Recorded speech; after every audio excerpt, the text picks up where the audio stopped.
Super Bowl I, 1967, the most historic Chiefs-Packers game. Max McGee and Green Bay dominated on that day. The '89 Packers are the NFL's new cardiac kids.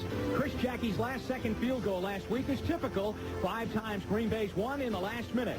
So there are no more false warnings. The Pack is indeed back. Lindy Infante has made the Packers winners in less than 2 seasons on the job. He's done it by putting his high-powered passing attack in the hands of the man they call Magic, Don Majkowski. And Majkowski has put the ball in the hands of an outstanding receiver, Sterling Sharp. They are becoming the NFL's most lethal combination with 77 connections on the season. And when Green Bay's needed magic on defense, Tim Harris is the man. He leads the NFL with 16.5 quarterback sacks. But look out, here come the Chiefs. Marty Schottenheimer has them believing they can make a wild card bid, with Christian Okoye leading the way with a powerful running attack. And the Chiefs have been playing playoff defense all year long, led by Derek Thomas. 2 red-hot teams in ice-cold Green Bay today. NBC Sports presents the National Football League. Today, it's the Kansas City Chiefs versus the Green Bay Packers. Welcome to sold-out Lambeau Field in Green Bay for the Packers' final regular season home game. The temperature, you see it, the wind chill factor is at 0 right now and will dip throughout the afternoon. Yes, we're at our warmest right now. Good afternoon, everybody. I'm Jim Donovan, along with Jimmy Cefalo. The Packers and Chiefs are red hot. Green Bay's won 3 in a row. The Chiefs are unbeaten in their last 3, but to keep playoff hopes alive, they can't slip.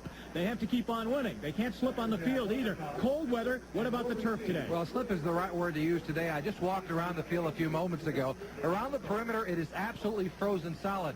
The field was covered till about 7 a.m. this morning. It's in fairly good shape, but as you mentioned, the temperature will continue to drop this afternoon, and that may cause a problem. As the day goes along, if the field does freeze, the players will change spikes from a smaller version, such as the one at the top, to a larger version to try to dig into this field here at Lambeau Field. Now, if it does get frozen, I think it will benefit the Kansas City Chiefs, because with a fullback like Christian Okoye, he's 260 pounds. He can move a pile despite the field conditions. Let's talk quarterbacks right now. Let's talk Magic, and let's talk Don Majkowski. Now, when you're bringing your team back the way he has week after week, you really have a touch, Jimmy. Yeah, the important thing with a quarterback is the intangibles. He doesn't have the greatest arm in the world. He has a great offense to play with, though, and Sterling Sharp running the patterns underneath. He scrambles a great deal. He has that intangible that's made this team a contender. They really believe in him. Kansas City on their side, Steve DeBerg has been in, he's been out, now he's in, and he's really got their passing game going. And what he does best is he uses the play-action fake. He's the best in football at handling it. And with a fullback like Okoye, DeBerg has pulled the ball out of his belly, thrown it downfield to Stephon Page, and that has made this team a real contender going down the stretch. So here we go, week number 14. The Packers 8-5, the Chiefs 6-1. Now remember, Lindy Infante and Marty Schottenheimer worked together, actually with the Giants, but more importantly in Cleveland, where Lindy was Marty's offensive coordinator. So Lindy said about going against Marty, it would be like mental gymnastics. Marty said this will be a classic chess match. They know so much about each other's philosophy. Well, you can tell they've been good friends for a long time because the terminology is slightly different, but they had the same thought process. They did not speak this week. Normally they talk once in a while, but this week they stayed away from each other. Their wives, however, are very close friends. And Mrs. Schottenheimer was invited to sit in the booth during the game with Mrs. Infante. She declined. She said, "I don't think it'd be a very good idea." Back deep for the Packers as they will receive Brent Fullwood is 21. Heath Woodside is 46. He's the rookie from Ohio State. And from Green Bay, here we go as Nick Lowry is into the football. Fullwood takes it at his own 1. Here comes the Packers. And he brings it out over the 20 to the 24-yard line, where he's brought down on the play by Lloyd Burris. And so the Packers, with their high, potent passing offense, here's the way they line up. It's important for this offensive line to block for Majkowski. They need to give him time. Moran Campen gets the start at center as he's in there for the injured Blair Bush. Now, in the offensive backfield, Majkowski with Woodside and Fullwood. Kemp, Sterling Sharp, and Gideon is the tight end. In the scatter offense, on third down situations, you could see the Packers go to 5 wide receivers. If that's what happens, those are the receivers that come in. So it's 1st and 10 as we take a look at Don Majkowski from his own 24-yard line. Play action fake, and he completes it to Fullwood. Up to the 33-yard line. Close for first down. It'll be short by about a yard. The tackle made by Dino Hackett. And right away, Chris Martin was in there and almost got a shot at Mikowski. As we check the Kansas City starting front seven, Smith, Sally Amua recovered 2 fumbles against the Dolphins last week. The linebackers, Martin, Walker Lee Ashley, Hackett, and Derek Thomas with 10 sacks. And the Chiefs, 41 when they go into their passing situation, and they have to defend against that. Mike Bell and Lewis Cooper and Burris and Copeland come in, and a great secondary, Lewis, Ross, Porter, and Cherry. Kansas City defending second down and 1 to Fullwood, and he gets stacked up by the left side of that Chiefs defensive front.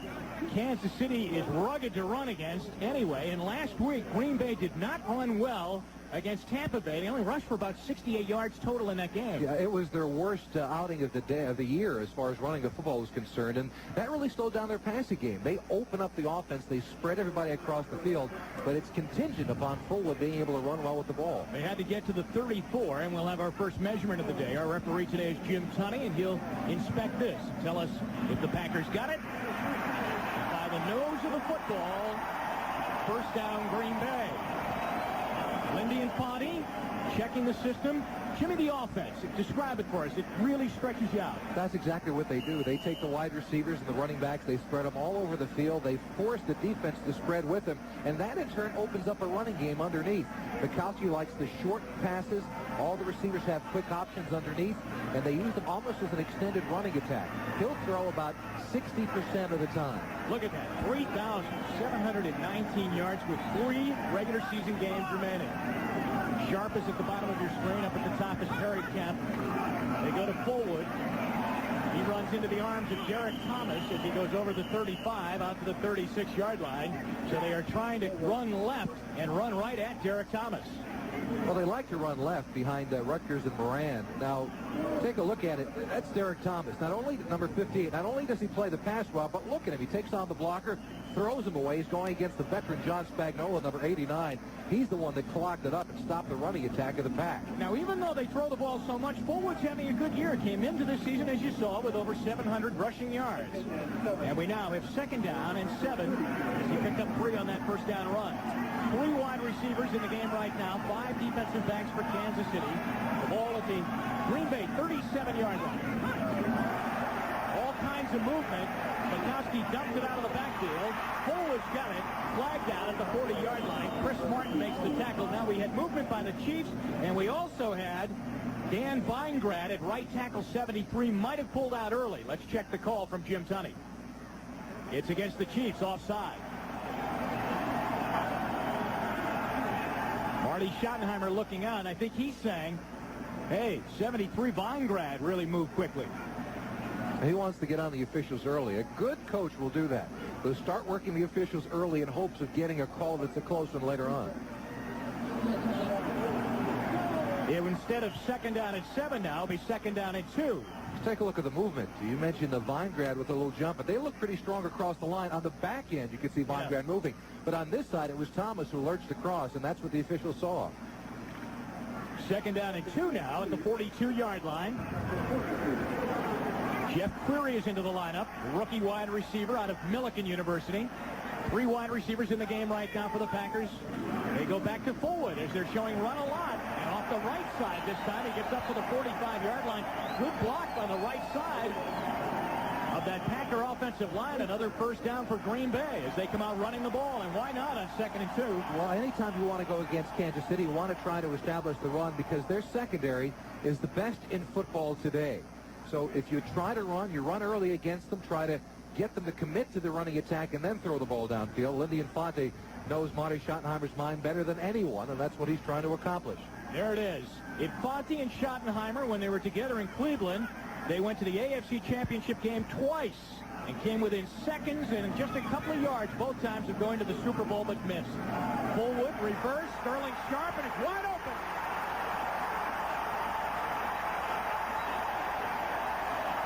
Inside the 30.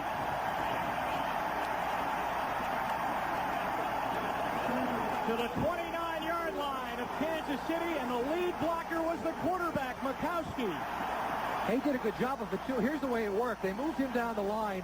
That was the reverse. They moved everybody this way. They got the flow of the secondary, and that's how he got around the corner and did well with it. Take a look at it. Everybody pulling to the left side.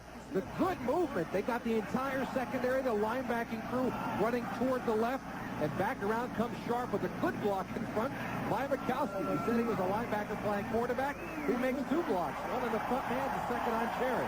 26-yard gain. Mikowski asked the crowd to quiet down a bit. In motion comes Perry Kemp. First down, Green Bay. Out of the backfield, Sharp has it. He makes the catch. He goes out of bounds at the Kansas City 24-yard line, so they nibble off a little bit there. Sharp's first catch of the game, his 78th of the year. Sharp started out that play in the backfield. Right, that's what they're trying to do. Their idea is try to create the mismatch. Move Sterling Sharp around so the secondary cannot key on him. Take a look at him in the backfield. Right part of your screen, number 84, that's Sterling Sharp. And that surprises the secondary of the Chiefs. They leave him man-on-man, and no one gets a hold of him. When you're trying to get a linebacker going against Sharp, you got a mismatch. Second down and 5. Tony Mandrich is in the lineup right now at right tackle. That's Woodside in motion.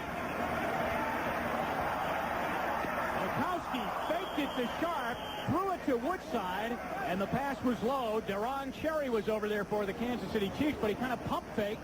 Looked like he wanted to go to Sharp initially. He'll look for Sharp on nearly every play, but it was a smart play by Mikowski. Nobody was open. He had great protection and threw the safe pass. It is now third down and 5. We have 11:16 left to go here in the first quarter. The drive started off the opening kickoff at the 24-yard line of Green Bay. They have moved up the field. The big play was a reverse to Sterling Sharp, and Sharp took it for 26 yards. And now it's third and 5 at the 24-yard line of Kansas City. 5 wide receivers in the game. It's the scatter offense in there for the Packers. Herman Fontenot in the backfield with Mikowski. And a great blitz from the outside by Albert Lewis, and he knocks Mikowski down. The Chiefs bench saying that he was in the grasp and he should be down, but they rule it an incomplete pass. So Albert Lewis, number 29, came in there blowing through after Mikowski. Take a look at it. See Lewis coming from the inside. They wound up paying so much attention to number 58, Thomas, that they had no position to try and take care of the gapping Albert Lewis coming right in between. You saw Rutgers, number 75, trying to make a last-ditch effort. Well conceived by Marty Schottenheimer. Now, Jimmy, they are going to rule that Mikowski was in the grasp of Lewis, and they marked the ball back at the Kansas City 36. And I think it's a good call. Last week, if you remember watching the tape as we did, Mikowski got away with a few, doing the same thing, trying to get rid of it against the Bucs. He didn't get called for grounding. In this case, however, he does get called for being in the grasp. Don Bracken had a rough week last week, punting down at Tampa Bay. He'll try and knock it out inside the 20. He's put 15 out inside the 20 this year. And Manley is back deep. Pete Manley back deep for Kansas City at the 10-yard line. Waiting for the snap as they line it up at the 36. Fourth down.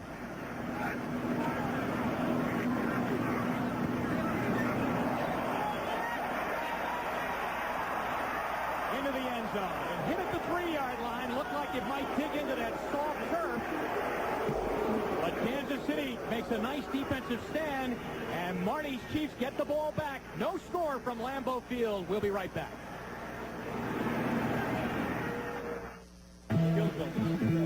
It began in Philadelphia. It rolled across America. Welcome back to Lambeau Field in Green Bay. Jim Donovan along with Jimmy Cefalo. Kansas City gets the ball at the 20. This is a good offensive line. Anytime you have a back like Okoye getting that kind of yardage, all Baldinger, Webster, Lutz, and Eatman are doing some things right, aren't they? DeBerg with Okoye and Hurd. Page has been outstanding the last couple of weeks. Manley and the tight end is Jonathan Hayes. Passing situations. Here's what the Chiefs do. They'll bring in a rookie wide receiving running back, Todd McNair, and Emil Harry and Clarence Weathers check in. But it's Okoye in the backfield with DeBerg, who has been rejuvenated these last few weeks. From the 20. And Okoye gets wrapped up in the backfield and spins off a Robert Brown tackle to get about a half yard over the 20-yard line, but it easily could have been about a 3-yard loss. Packer defense, let's set it for you. Very, very exuberant defense. Winner Nelson Brown. Anderson back in the lineup after missing last week. Tim Harris has 16.5 sacks, leading the NFL. In the dime, here's what happens. Those people come out. Pitts and Tiger Green come in, and their secondary, Dave Brown, is 36 years old and has 5 interceptions. Watch for him, number 32. 10:24 left. First quarter, no score. Second down and 9 for Kansas City at their own 21. Timeout, Kansas City. As DeBerg couldn't get the play called, he didn't know what to audible into. Well, the reason they did that is because they have to be aware of where Tim Harris is on every single play. He was moving along the front line, wound up on the end position. They did not like the mismatch they had. It would have been Harris having to be blocked by a back, and that's the reason for it. He's at the end of the line. The Chiefs were in an offense where a back would have had to come out and block him one-on-one. And as DeBerg told us yesterday, he's going to change the play to line of scrimmage, or he's going to call a timeout whenever he gets that mismatch with Harris. So what does that do to you right now? Is that a victory for the defense? I mean, they forced you to use a timeout here early in the first quarter. Oh, they were thrilled. Harris was cheering as soon as the timeout was called. So was the defensive front. But what they'll do, the Chiefs, as soon as they come out of the huddle, Mike Webster, the center, and DeBerg, the quarterback, will look where Harris is and identify him so everybody on the field knows where they have to set up the double team to block him. Now let's talk about Harris. He injured his ankle last week down at Tampa Bay, defending against a touchdown run by Sylvester Stamps, and hasn't worked out all week. Did start working out on Thursday. Told us yesterday, there's no way I'm going to miss any games the rest of the road here. You know, we waited for him for quite a while. He was in the training room getting ice down and very vigilant about trying to get ready for this contest. He looks like he's fine in the first few plays of this game. DeBerg looking like a traffic cop there right now. Second down and 9 after the timeout. First pass. And it is caught. Stephon Page, and he tries to run out of a tackle and should have a Kansas City first down, and does. Tiger Green made the tackle, and Page was high-stepping his way trying to get out of the tackle. If he did, he would have got extra yardage. Well, it was awfully good protection by the Kansas City Chiefs. Let's take a look at it, if we can, on the telestrator. I think this is Page right here. Comes down and turns around, having to get to this marker. Now watch the protection as well. A good play by both Stephon Page and by DeBerg. Good protection inside. He got to the yard marker and then had enough presence of mind to get upfield and for the first down. First down, DeBerg going deep for Page.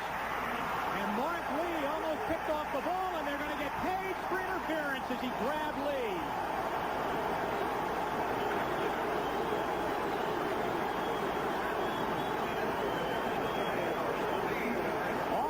Pass interference going to be called on Stephon Page. Here it is. No question about it. It's actually a good play by Page. He knows the interception is about to take place. He reaches out and makes the tackle. I mean, that's role reversal, isn't it? He became a defensive exactly back. Right. That's exactly what happens. He makes a good move trying to deflect the ball away from Tiger Green.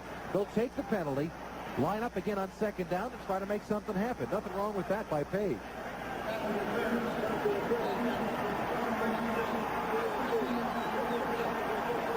So there you hear Jim Tunney, Marty Schottenheimer looking on. He wanted to go big to Page. In the last couple of weeks, Stephon Page, for instance, last week, had 7 catches for 133 yards and 1 touchdown. First down and 20 after the penalty. 9:33 left here in the first quarter. Page starts down the line in motion. Koya. Ryan Noble is in to tackle him, and he's trying to strip the ball away from him, too. And you'll see a lot of that on a cold day like this with the hands numbing up. Noble, 91, on the tackle. And each one of these Packers really gets this crowd going, doesn't it? Yeah, it really does. Take a look at him. 91, left part of your screen, taking on the guard in front. The pull comes up. He slides down, scrapes the line of scrimmage, and makes the initial hit on Okoye before he can get past the line of scrimmage. That's the key to getting to Okoye. If he gets any speed up at all, he can really move a pile. He got 1 yard, make it second down and 19. Page coming into the lineup right now to wide receiver spot. 6 defensive backs in there for Green Bay.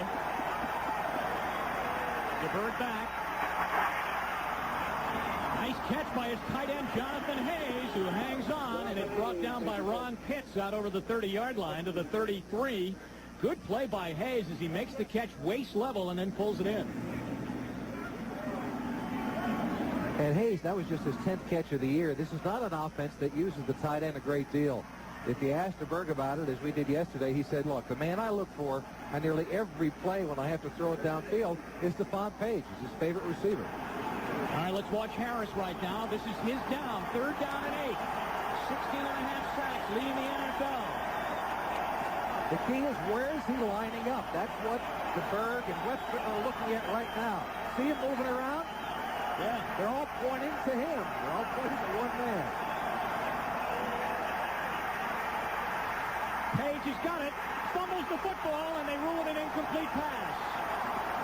It is picked up by Mark Murphy, who takes it down the field just in case, but the official was right there to say that Page never had control. I don't know about this one. It looked like he might have had it for a step or two. Let's find out. The crossing pattern, they clear out with the wide receiver on the end. There he is. He takes 2 steps with the football. I think he was juggling it. Well, from this angle, from this side of the field, it looked like he had the football. Now, if the official on the other side said that he bobbled it, then he must have, because, again, the only way that call could be changed is if there is indisputable evidence from the replay. Kelly Goodburn is into punt now for Kansas City. Incidentally, on that play, you saw 91 Brian Noble coming on a rare Green Bay blitz. They didn't blitz that much last week. No, they don't blitz much at all. Hank Bullock, the defensive coordinator, is a guy who likes to sit everybody back in coverage and force a quarterback to throw around it. Here's Jeff Query, a rookie out of Milliken, wide receiver and punt returner at the 25-yard line. Here's a look at Page again. Maybe from this angle we can tell whether or not he's bobbling the football. Yeah, from that side it is. See, that is the definitive replay, and a good call by the officials on the field. So they're looking at that right now, and that should tell you that he never had possession of the football. And the official on that side, over by the Kansas City bench, who was really looking right into Page's belly right there after the catch, right away went with the incomplete side. Right, because from behind Page, you couldn't tell that he was bobbling the football at all. The play stands. Incomplete pass, 4th down. Bill Fetty checked the instant replay. He's our instant replay official today. And the play stands incompleted pass. On the sideline, Stephon Page making equipment adjustment. Goodburn, first punt of the day for him. Here he runs up, fumble, and then quickly stays in front of it and huddles over it, but Green Bay will have good field position out at their own 41-yard line. And we'll be back to see what the Packers do. No score here from Lambeau Field. 7:38 to go in the first quarter.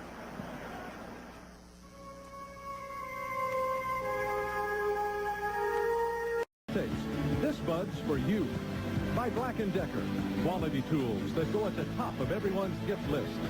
And by Honda, who invite you to test drive the new Accord. You have to drive it to believe it. And we at NBC say hello to the Packer fans today, too, as the Packers make their first appearance and only appearance of the season on NBC as we take a look at the Cardiac Kids of the NFL, the new adopted Cardiac Kids. Green Bay winning 5 games inside the last minute, 4 by 1 point this year. Second possession out over their 40-yard line. Each team has had it once now and punted. Ed West, the tight end, was set in motion. Oh, big hole, and Fullwood gets through. There's a flag thrown, too, in the vicinity of holding. There's also a strange configuration in the backfield of Lindy Infantes. He had 2 running backs to get the hold call against the Pack. He also had Ed West, the tight end, lined up there, set him in motion. And I think the formation may have confused the Kansas City Chiefs for just a minute. Here's the penalty call. 57. Still first down. Rich Moran, the left guard, picks up the penalty call. Take a look at it. You see, here's the Ed West going in motion. Now, there's nobody in the middle of the field. Take a look at it. They went with the motion man, and that set the middle up. Good blocking in front by James Campen, number 63 for the Pack. He's a good story. Campen starting today for Blair Bush. Bush out with an injury, but today's the first start for Campen since he was a replacement player for the New Orleans Saints in 1987.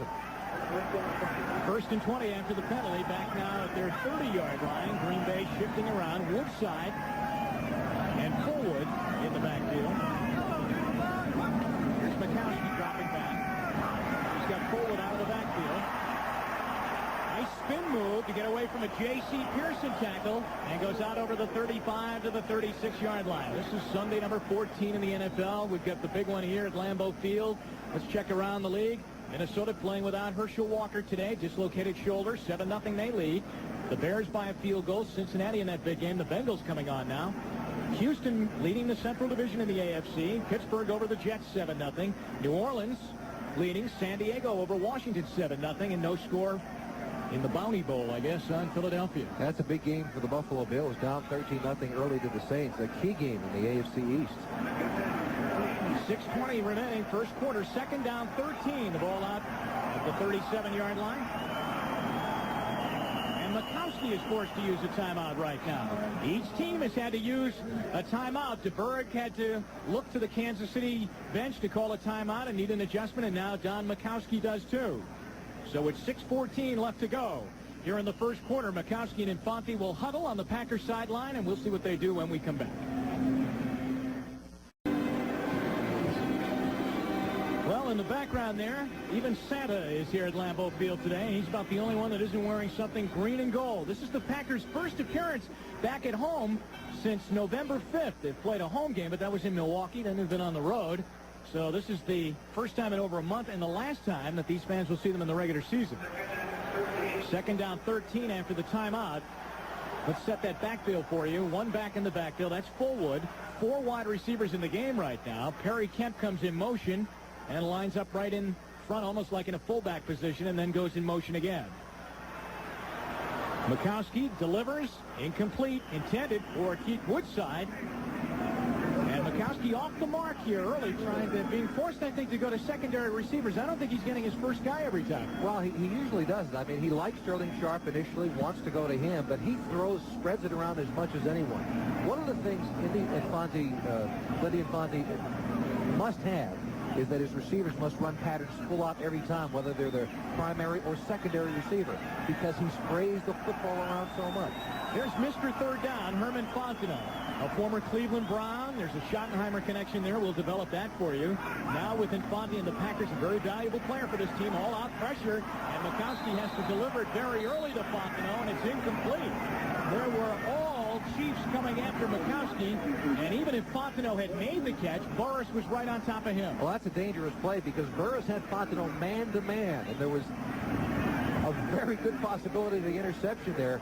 Mikowski lucky that he threw it away just a little bit, because if had he thrown it on the money or led Fontenot downfield, Burris was right there. Take a look at it, right part of your screen. That's Fontenot. Man-to-man coverage. Here comes Burris on the run. If that's thrown downfield a little bit, it's an interception going the other way. Don Bracken in for his second punt and a touchback in his first one. There's a flag down. He's running around. I don't know if it was a fake or not. Now he's throwing, and Albert Lewis picks it off at the 49-yard line. I think there was just all-out pressure coming right up the middle on Bracken. He threw the football then, and it was picked off by Albert Lewis. Well, I'll tell you, Albert Lewis has blocked 6 kicks in his career. He's a real good return man, a blocking guy.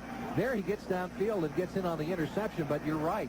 That was not a fake. It was simply good pressure. Defense lined up in the neutral zone. Offense. Well, it's all coming back. The play is over. The whole play is going to be wiped out. But the initial call was offside against Kansas City. And the second one was that the punter was downfield. Bracken was beyond the line of scrimmage when he tried to throw the pass. Take a look at it. Now, the call is that they lined up in their neutral zone, which is a real no-no. Pressure straight up the gut. Bracken makes the good decision because that ball is going to be blocked if not. He's down past the line of scrimmage. That's the other call. And the interception by Lewis nullified because of it. The guy that was right in his face was Derek Thomas. 58, the fine rookie. Manley is back returning punts today. Normally, Naz Worthing does that. A rookie for Kansas City, but it's Manley so far today. So Bracken gets a second chance. But he's happy he gets the second chance.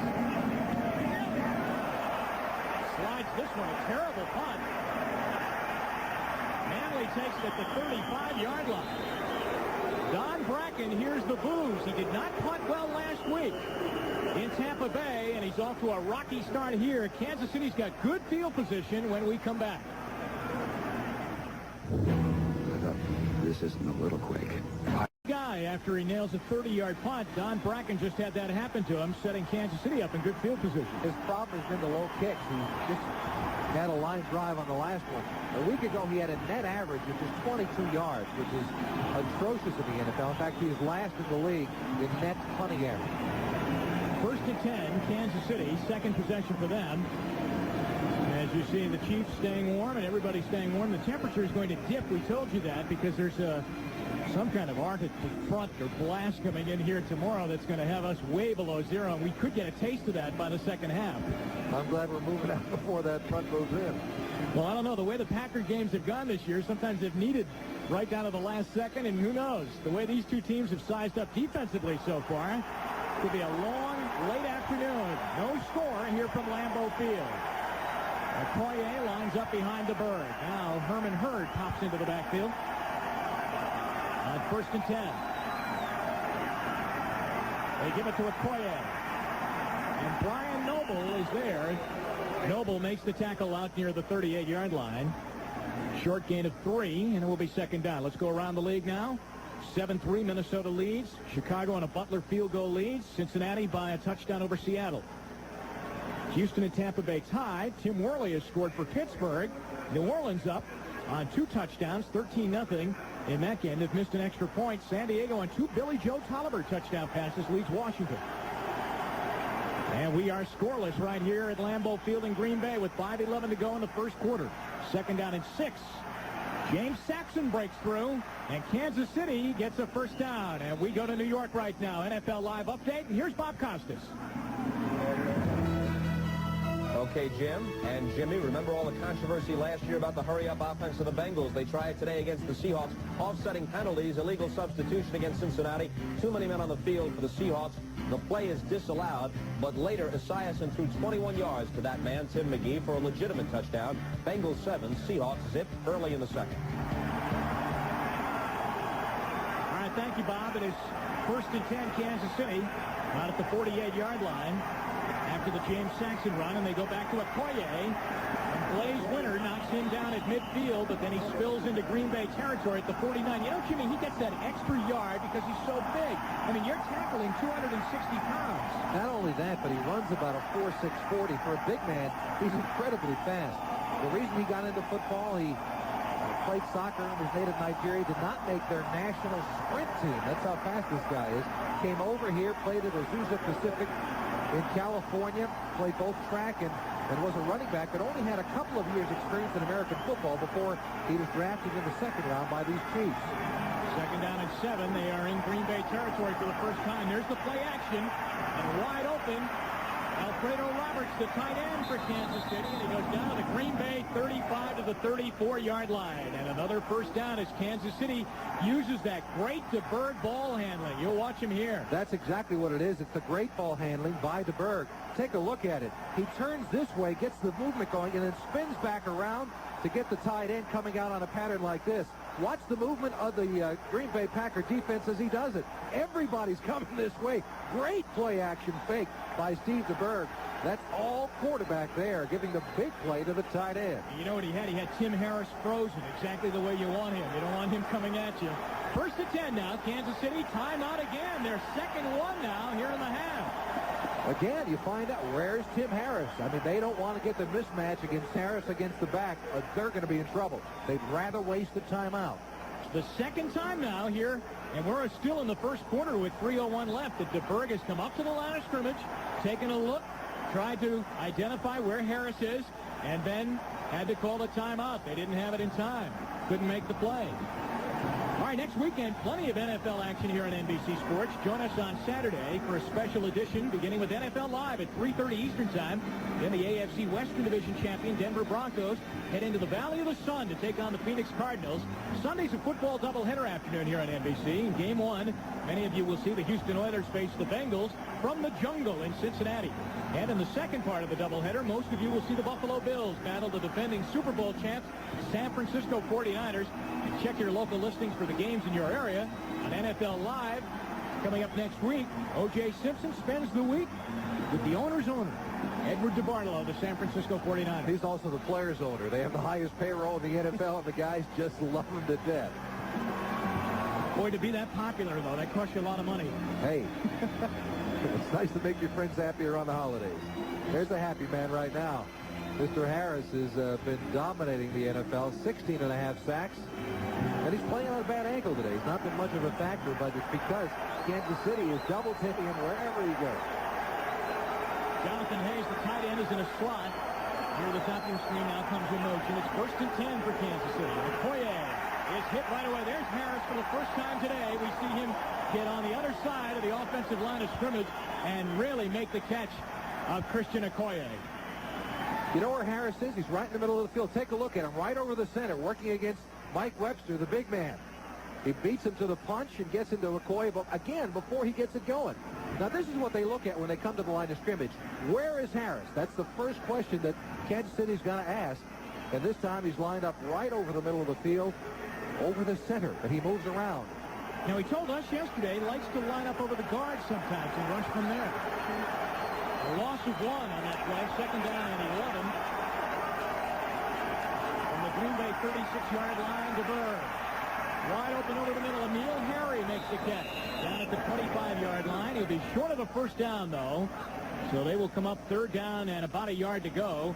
Harry makes his first catch of the day. The tackle made by Dave Brown, who will be 37 years old on January 16th. 36 years old in the NFL. And boy, he's having a season. An interesting story. Dave Brown was a teammate of Mike Webster's on that 1975 Steelers Super Bowl squad, and he's moved around a little bit. Was up in Seattle, came here to Green Bay, but he still, we're talking to the wide receivers, Stephon Page told us yesterday, he still has the technique of a young man. 3rd down and 1. Saxon in the backfield now with Okoye, but they give it to the big guy, and he bangs it off the right side and should have a Kansas City first down at the 23-yard line. James Saxon was the lead blocker on the play, the fullback coming in there to help out Okoye, and he gets the necessary push in front to get another first down. A good drive for Kansas City now with 1:10 remaining. Saxon is an explosive player. Take a look at it. Just push and shove from the front. Saxon in front. He gets a little bit of a push, but the whole job is Okoye. You've got to get him around the ankles to get him down. And when you try to do that, he's good for a yard and a half, which makes it a great show yards running. First down, and Okoye, and he can push and shove and get his way bullishly down to the 20-yard line. Herman Hurd was in the backfield that time as Saxon came out. Of course, the nickname we've always heard about the Christian Okoye, his friends call him the Nigerian Nightmare, and it really belies his personality. As we met him, a very soft-spoken gentleman. He wants to get his graduate degree at Azusa Pacific and go on to teach and coach on the high school level. So Nigerian Nightmare is a nice moniker when you're a football player, but off the field, he's a gentle human being. 2nd down and 6 from the 20 of Green Bay. 20 seconds to go, first quarter. Alfredo Roberts down the line in motion. Here comes Saxon. He's got a hold of the 15 and a first down to the 10. And that should do it here in the first quarter as time will run down. Kansas City with a nice mix on this drive. A pass and run as the first quarter will run down. After 1, scoreless here from Lambeau Field in Green Bay in a game both of these teams need. Kansas City and Green Bay, scoreless after 1, but the Chiefs are knocking on the door. Welcome back to Lambeau Field, set to start the second quarter. Jim Donovan along with Jimmy Cefalo. Jimmy, being the giant in the industry that he is, always wants to be in touch with the finest technology. Well, now, this is what the players do, especially the Chiefs. This is Derek Thomas's portable tape machine. He carries it on the airplane along with Neil Smith. They watch the game when they're going home. They can have this thing taped and watch it on their way home, or take film from the week before and watch it as they travel to an away site. That's the sign of the modern times in the NFL. Your own portable tape machine to do a little extra homework on the play. Coaches take it, general managers take it, and Kansas City ready to go to work now. They can get another first down as they line up 1st and 10 just over the Green Bay 10 as the Packer defense tries to dig in. No score. DeBerg fell, but back up. Got a man open. Jonathan Hayes, touchdown. And the Kansas City Chiefs on the first play of the second quarter jump out to a 6-0 lead. But DeBerg looks like he might have been shaken up. Well, you know, the fall by DeBerg may have helped his play downfield. When he slipped and fell down, they had the conversion of the secondary and the linebackers coming toward the line of scrimmage. Take a look at it. Watch what happens when he trips. Look at the secondary. They see him fall down. Everybody moves up. He pops back up and gets the wide open man. It's another way of play action, although that wasn't in the game plan for Steve DeBerg. It worked for him. DeBerg holding now for Nick Lowry, who missed an extra point last week and had his consecutive spring snap at 197. and he's right down the middle with this one. And in a big ball game, Kansas City jumps on the board first. First play of the second quarter. DeBerg, an 11-yard touchdown pass to Jonathan Hayes, and the Chiefs lead 7-0. We'll be back. Steve DeBerg throws a touchdown pass to Jonathan Hayes, his tight end, and Kansas City jumps out 7-0. What a good drive it was. 10 plays, 65 yards. It took 5 minutes and 52 seconds. The touchdown pass was 11 yards as Nick Lowry kicks it away. The whole drive was set up. A bad punt by Green Bay's Don Bracken of 30 yards. Here's Keith Woodside. Or excuse me, that's Brett. That is Mitch Workman, and Workman brings it out to the 20-yard line. Workman to the 20, 1st and 10, Kansas City. The rookie out of Ohio State. Lewis Cooper's down on the tackle for Kansas City. There it is. That's a lot of time. 5:52 and a good drive by DeBerg. Well, they set it up with the running to Okoye, and then he pulls it out of his belly and throws it downfield for a couple of successive passes. And DeBerg, really the guy right now who's making this offense work. It's not Okoye any longer alone. All right, so Green Bay's third crack with the football. They moved it their first time deep into Chiefs territory, but then Kansas City stiffened and stopped them. Second time, they were 3 and out. 1st and 10 from just shy of their own 20. That's Ed West, the tight end in motion. Here's Fullwood to the outside. Deron Cherry runs him down out over the 25-yard line to the 27 as Fullwood runs out of one tackle. And out of Auburn University, Fullwood becoming the main man running the ball for Green Bay. Minnesota by 7 now. Detroit leads over Chicago 7-3. The Lions have won a couple in a row. And Cincinnati's up their lead to 10.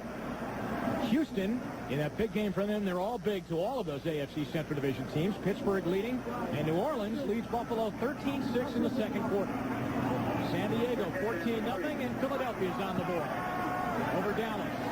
And here at Lambeau Field in Green Bay, Kansas City has scored on the first play of the second quarter and leads 7-0. On second down, Fullwood again.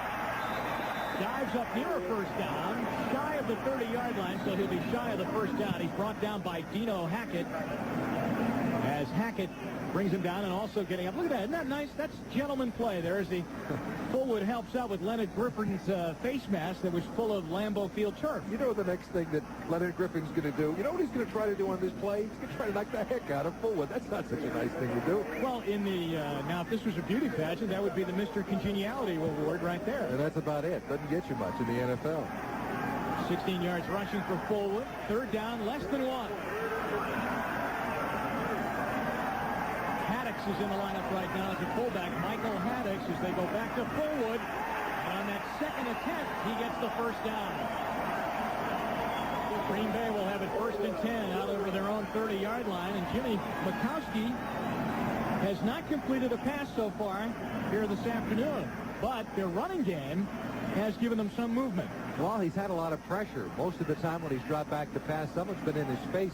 And right now, Marty Schottenheimer is winning that chess game that we talked about earlier in the contest.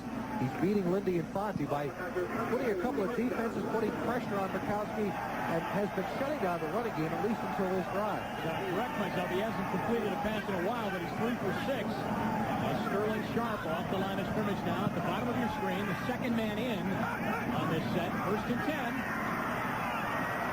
Mikowski steps up and throws, and it's incomplete, intending it for Sharp down at midfield, and J.C. Pearson was the defensive back who almost ended up with the football as he was in that area.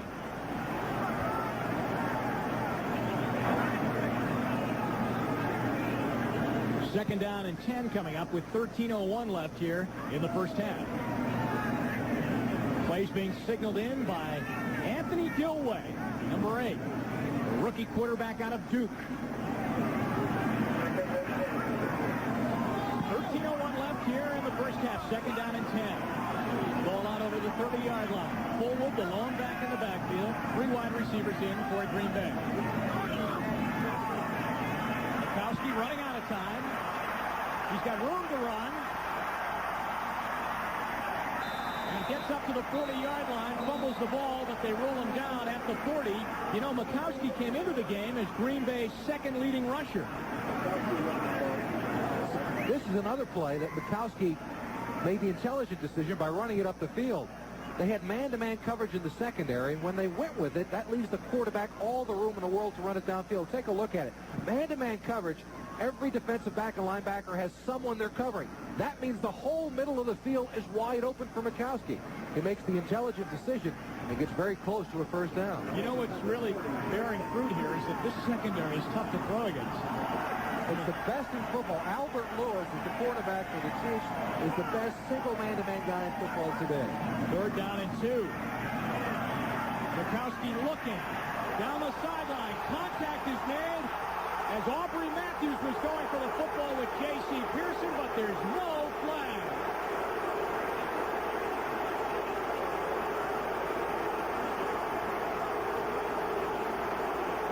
Not a popular decision here in Green Bay, as there was definite contact made between Pearson and Matthews. This is a tough one to tell. It looks like both people are going after the football. Now, who's this against? It's hard to tell who runs into who. They were going at it from different directions. Of course, the fans here in Green Bay want the call. Don Bracken is into punt again as the Packers cannot get a first down. Pete Manley is back deep for Kansas City. The Packers trail 7-0.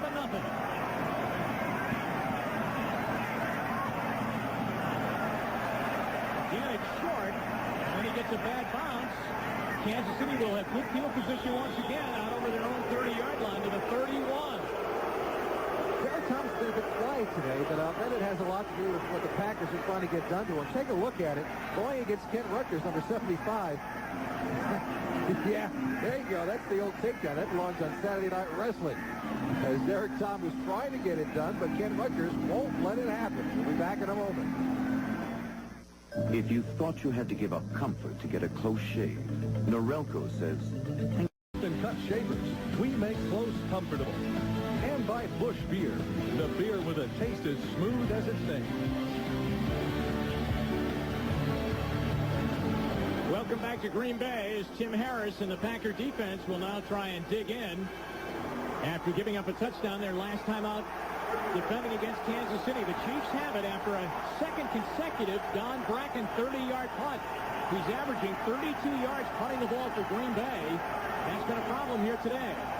So Kansas City out over their own 30. They go to Okoye. Chews up the field and goes out near the 35-yard line. Our NFL Live headlines from earlier this afternoon. These notes, Bobby Beathard says, don't expect Goldback to play football after this year.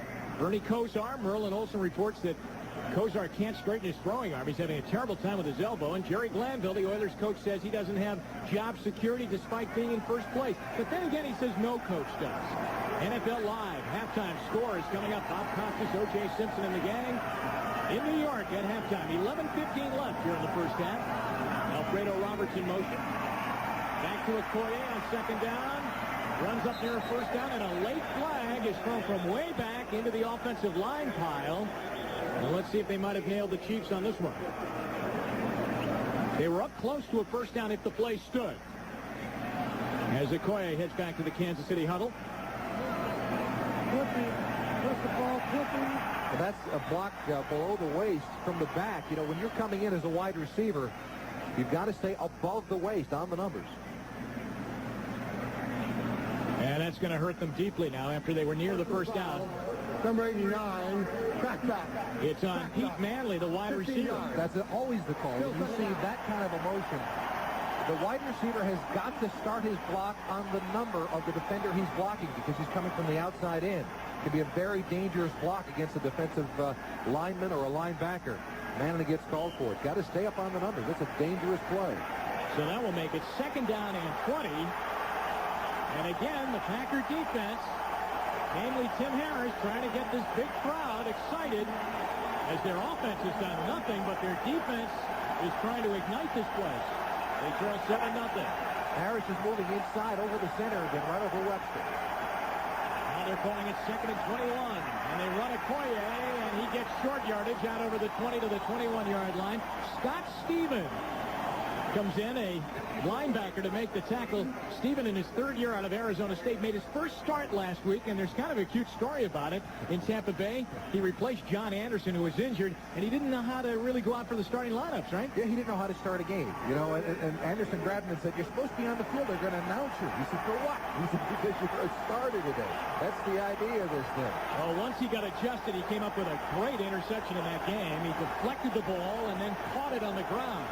It's 3rd and 20. DeBerg has his own set of problems. 3rd and 19. Out of the shotgun. Gives it off to Todd McNair. And McNair runs it out to the 29-yard line. And Green Bay defends well that time. But the penalty on Pete Manley really put the brakes on Kansas City this time around. So McNair, the rookie out of Temple, back over to the sideline, and Kelly Goodburn will come in to punt it away. Take a look at it. They identify Harris. Here he is. He gets up the field. They block him and go underneath him. Take a look at it. They try to take advantage of his upfield rush. You see him going up the field.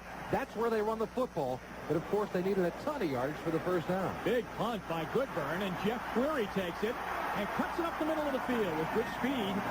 Out over the 35 to the 37-yard line. And the Magic Man has got to get it going for Green Bay.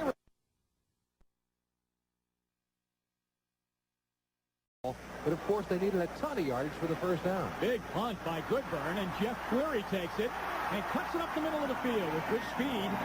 Out over the 35 to the 37-yard line. And the Magic Man has got to get it going for Green Bay right now against a very fine defense, as Mikowski is looking into a lot of problems here today into this Chiefs secondary, trying to find the openings. Back out onto the field he comes. Green Bay has been held without any points so far. Minnesota and Atlanta. That game piling up the points second quarter. Vikes lead. And, of course, that's of interest now to these Packers because they came into the game tied in the NFC Central, both at 8-5. Detroit leading over Chicago. Pittsburgh still leading over the Jets. And Houston in that first-place position now in the AFC Central leading. Washington, they can ill afford a loss today. And Philadelphia, 14-0 over Dallas. 1st and 10, Green Bay as they trail 7-0. Second quarter. Brent Forward, he's been the only offense so far for Green Bay today. Goes out to the 40-yard line. He's wrapped up by Dino Hackett. Hackett makes a lot of tackles, doesn't he? He is really one of those inside linebackers that is always where the ball is. Well, he made the Pro Bowl a year ago for the first time. Out of Appalachian State, he was the number 2 draft choice of the Chiefs. This guy once made 27 tackles in one college football game. And in his senior year, I believe, Jimmy, at college, he made over 200 tackles in his senior year alone. A reminder to our viewers, we'll be selecting the Budweiser Most Valuable Player for today's game at the conclusion of the game. Mikowski setting up his Packers. Ball is at their own 41-yard line. Second down at 6. Nice fake, and Fontenot on a reverse. Has the first down into Kansas City territory as Deron Cherry makes the tackle. The second reverse today for Green Bay, and both have worked well. Well, again, what happens is it's the motion coming. Everybody's coming this way, and they take the reverse around. Take a look at it. Everybody's coming to the left of your screen. They're coming back to the right. Now watch the guard get out in front. I believe that's Ron Hallstrom out in front of the play. Levels a couple of people, and that's good enough for a first down.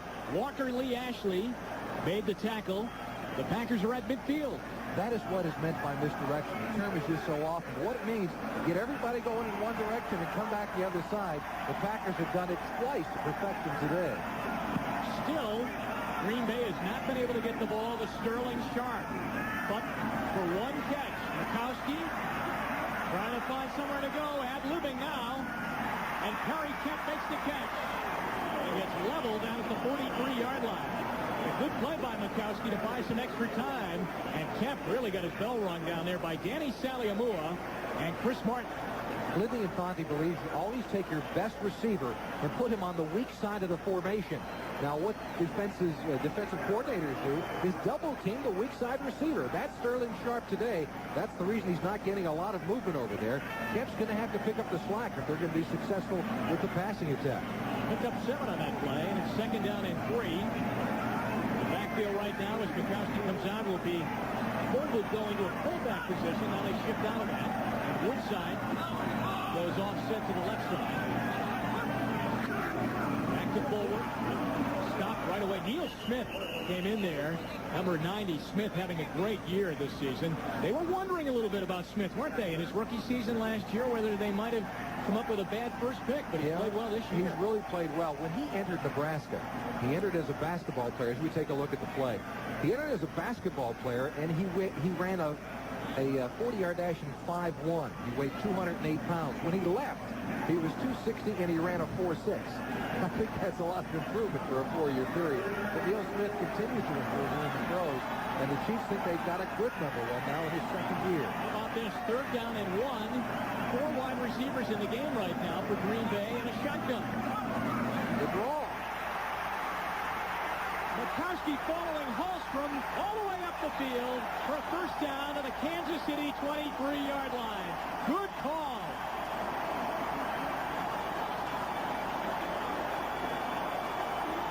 This is a great call. Take a look at it. They block everybody out this way. You got man-to-man coverage. Everybody here, at least the middle of the field, wide open. Take a look how it sets up. Hey, if you're going to play man-to-man coverage, the draw is about the best call you got. Look at the hole in the middle. Now pick up 65 Holstrom in front with the great block against Deron Cherry. And the Magic Man gets a lot of yardage and a first down. Great call by Infante. 18 yards. And a first down, and Green Bay trying to drive for the tie right now with 5:52 left to go in the first half. Play action fake to forward. To Spagnuolo, the tight end. He's open, and he's inside the 10. It will be first and goal, Green Bay.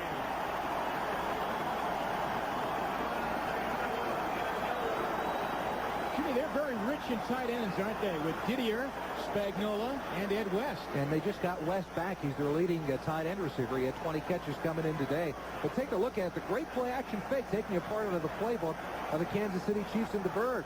Fooled the entire defense in Spagnuolo. There's no one within 10 yards of this man. First and goal from the 9. Kansas City's defense in the last 5 games has only allowed 57 points. So let's see if they can turn back the pack right here. First and goal. 5 minutes to go first half. Blitz coming from the right side, and Fullwood's in trouble. Spins out of it. Loose football as Deron Cherry hit him. Let's see if they ruled him down. I believe they did. Getting down there once again was Ron Hallstrom, 65, but it was Chris Martin who was in there too, but they're going to say that Fullwood was down as they dodge a bullet there and get it inside the 8-yard line. Hallstrom is playing quite a game today, isn't he? Yeah, he really is. In that right guard position. But let's take a look at the important part. Does Fullwood give it up before he hits the ground or not?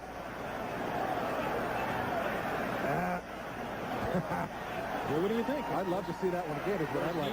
I know the official doesn't have that luxury, but that, to me, you got to look at that one a second time. His knee may have touched the ground, but that's a close call. Second down and goal from the 7. Curry Kemp in motion. Mikowski looking, and the ball was batted down by Derek Thomas, the rookie out of Alabama, as they were trying to throw to Ed West, the tight end. And Derek Thomas was right there to knock it back. Boy, what an athlete he is. He's just an amazing football player. They get him solidified at the line of scrimmage. Good block by Rutgers. Actually, not at all by Rutgers. He was standing back in coverage and was smart enough to get his hands up into the air. That's an unusual sight. You never see Derek Thomas standing at the line of scrimmage. He's usually going after the quarterback. A lot of good defensive rookies this year. Third down and goal now. Big play Packers have it at the 7-yard line. 4 wide receivers. And they're looking for Fontenot. And he makes the catch and then cannot hang on as Albert Lewis is right up at the 5-yard line in Kansas City. Great coverage all over the field. Well, as Lindy Infante told us yesterday, he uses the short passing game like an extended running game. The problem is that, here, take a look at the coverage here. You got man-to-man coverage here. Now, I believe it's Lewis is going to come out and take the halfback there. Look how close it comes to being the interception. That's exactly what happens. You find the man-to-man coverage. Here comes Lewis off from the inside and nearly makes that interception. That's a dangerous play when you're going against the Chiefs. 25-yard field goal attempt by the rookie and hero from last week. Chris Jackie is good. And the Packers are on the board. They march up the field, don't get the 7, settle for the 3, and with 3:57 to go in the half, there's your score. Hello? Joan, where are you? Almost there. Well, what's the difference between this year and last year? Lindy Infante told us yesterday. There it is. 11 balloons in the huddle. Let us go. We all went in different directions. This year they are in sync, 8-5. Winners of 3 in a row. And right in the hunt in the NFC Central Division, entering the day tied with Minnesota. Kicking off as Worthing takes it. And the Chiefs will bring it out over their own 20 to 23-yard line, and that's where Steve DeBerg and the Chiefs offense will start, leading in the game 7-3. All the scoring here in the second quarter. DeBerg threw a touchdown pass to Jonathan Hayes in the first play of the quarter, 11 yards, and then a 25-yard field goal by Jackie for Green Bay. Minnesota leading 17-10. Detroit, Cincinnati shutting out Seattle in their game. Pittsburgh still leading the Jets. New Orleans upsetting Buffalo in Buffalo in the second quarter. San Diego and Philadelphia, your other leaders. First and 10 now. Kansas City leading by 4.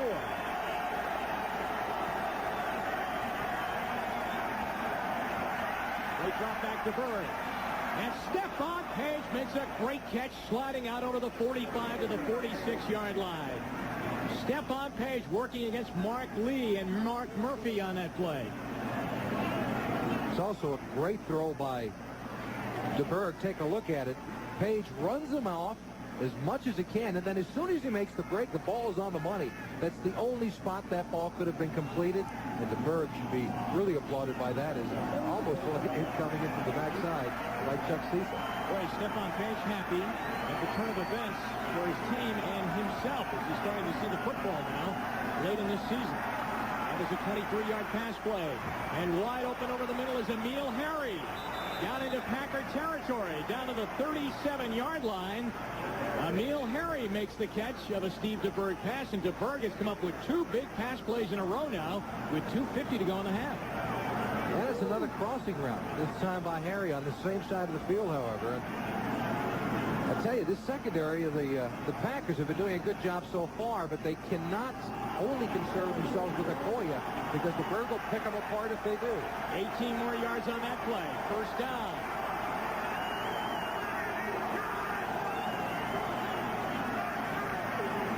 Now he goes to Okoye. Giving them a little bit of everything, isn't he? Nice change of pace right there. Dives inside the 35, down to the Packer 33-yard line. Johnny Holland and Blaze Winter are over on the tackle. Last week, Okoye rushed for 148 yards. This week, it's been tough sledding so far in here against the Packers as we have 2 minutes to go now in the first half. We're at the 2-minute warning. Kansas City and Green Bay in a game that they both need desperately. 7-3 Chiefs on top. Our Super Bowl picks from our NBC team of analysts, including James Suffalo. Have to watch it halftime to find that out. It's just a lot of fun. I wrote yours.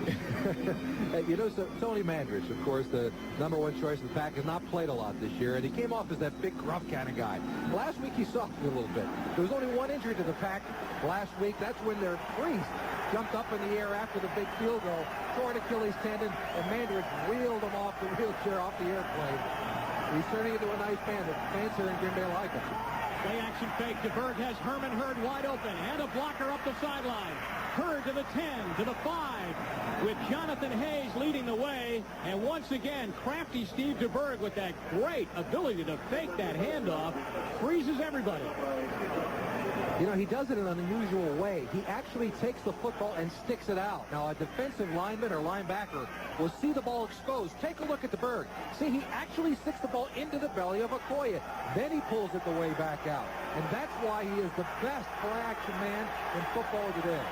27-yard play, first and goal, Kansas City. They lead 7-3. Okoye to the 5 and dives down to the 3-yard line where Blaze Winter brings him down.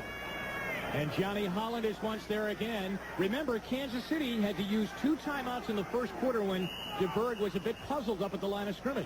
So they only have 1 left. With 1:04 left right now. And we have a timeout. Green Bay has called a timeout, so they have 1 left. We'll be back to see what Kansas City does right after this. If ever a name stood for a flat-out performance and excitement. Take a look at Robert Brown, number 93. Now, that's actually a signal to Tim Harris. He wants him to come inside on a loop. And that's exactly what happens. It looks like a strange call if you're sitting in the stands that Robert Brown is just beating himself up on the run. I thought he was saying, it just hurts right here. It's just a little bit here. Or worse. Incidentally, Herman Fontenot went to the Packer locker room as it appears as though he has an injured hand, the Green Bay running back. It is second down and goal as Steve DeBerg checks the wristband. That's where all the plays are. Plays and formations on his wristband. Second and goal from the Packer 3.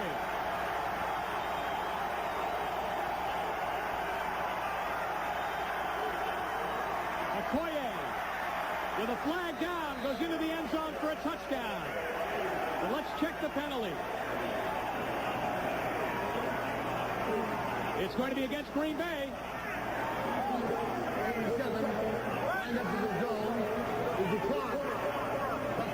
Tim Harris lines up in the neutral zone, offside Green Bay. Of course, Kansas City declines it, and Okoye scores.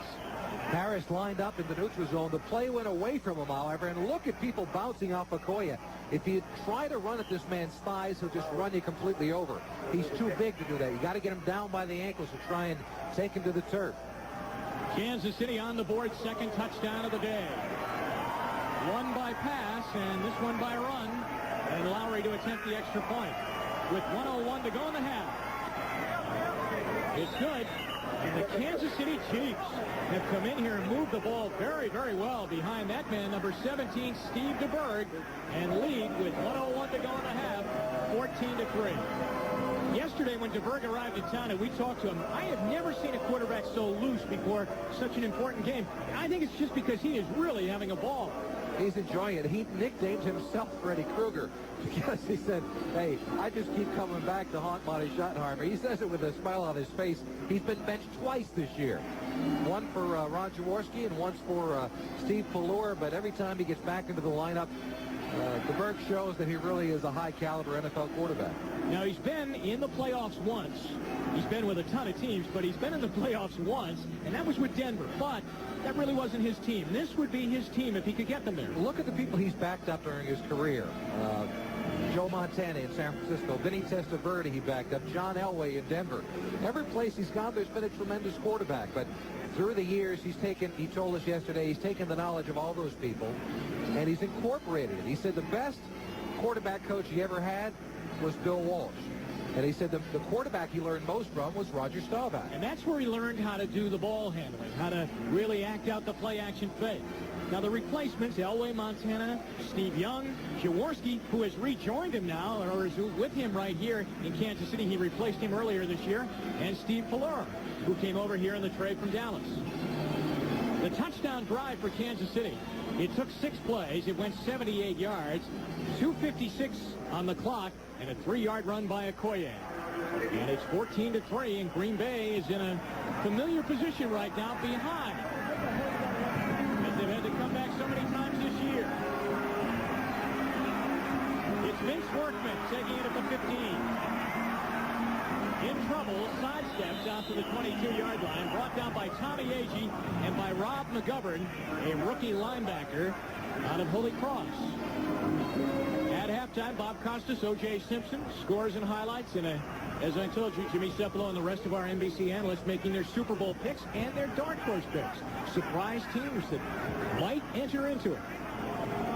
And I'll tell you what, not to really give it away, some people think that Marty Schottenheimer's Chiefs are one of those teams that figure in a dark horse position. Well, this is definitely, I think it's the team of the 90s in the AFC, especially in the early years. Okay, in the 90s, you're picking the Chiefs to be a strong contending team. They've got a secondary and a defense that's second to none right now in that conference. Bukowski has to get out of there.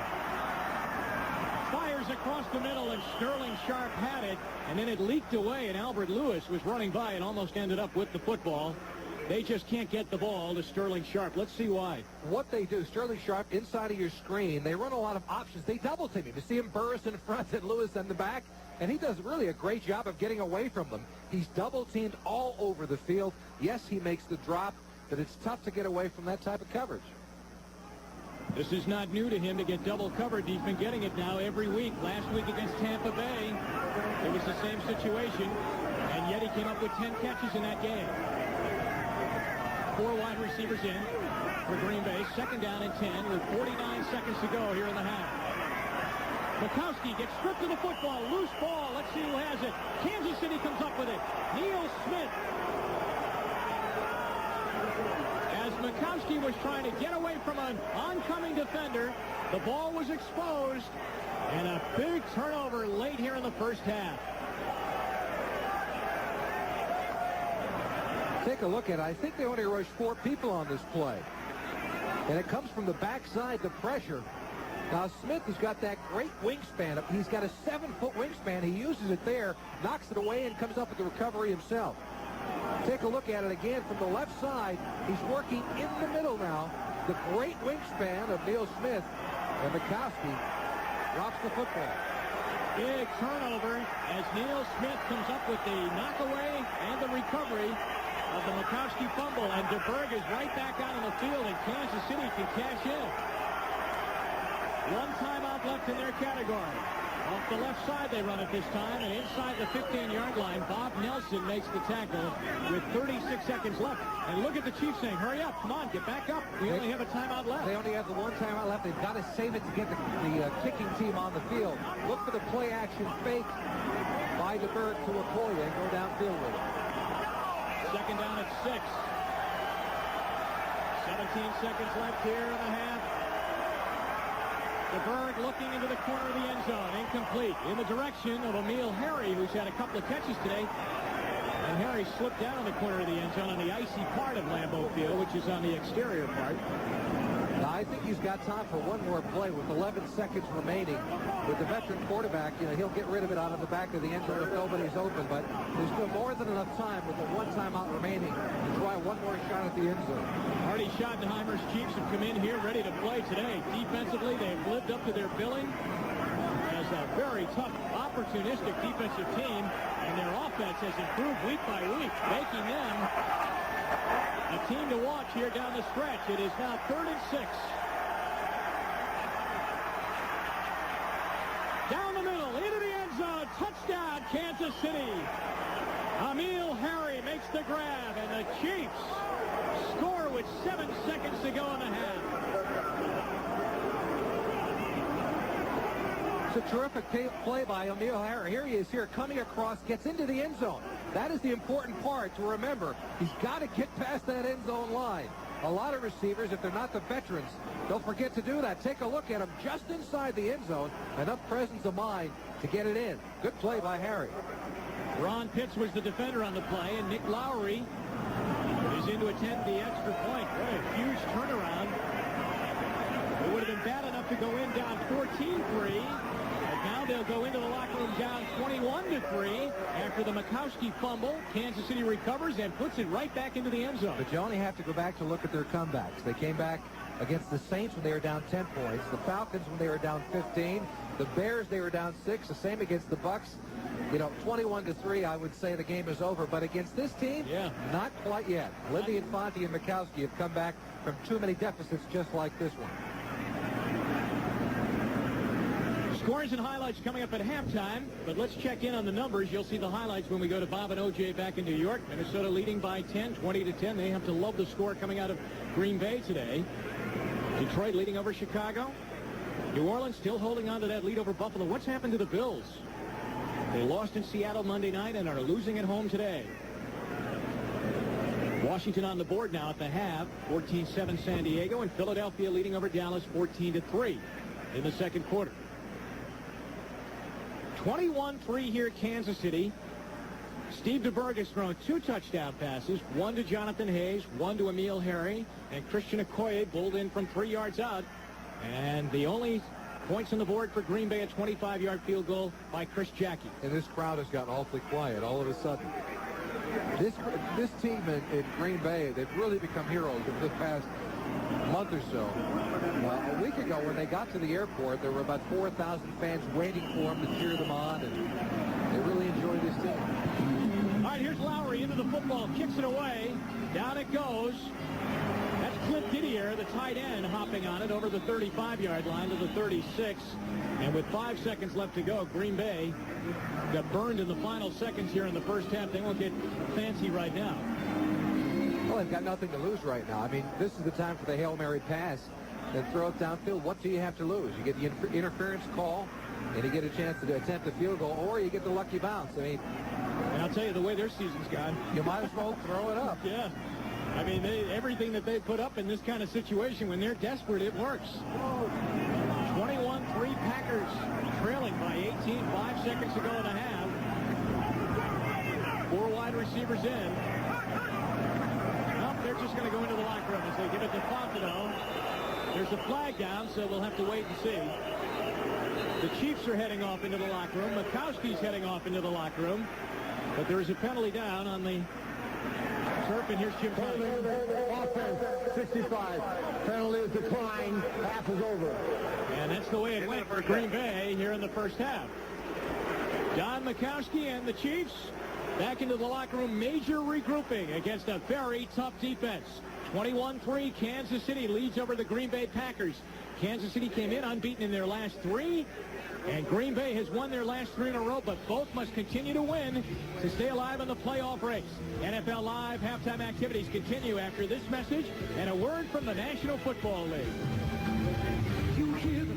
Back to Green Bay, and at halftime, Kansas City well in control, 21-3. Let's go to the Coors game summary statistics, and Jimmy, translate those. Well, the big numbers that you see, just the 41 yards passing by the Packers and Mikowski.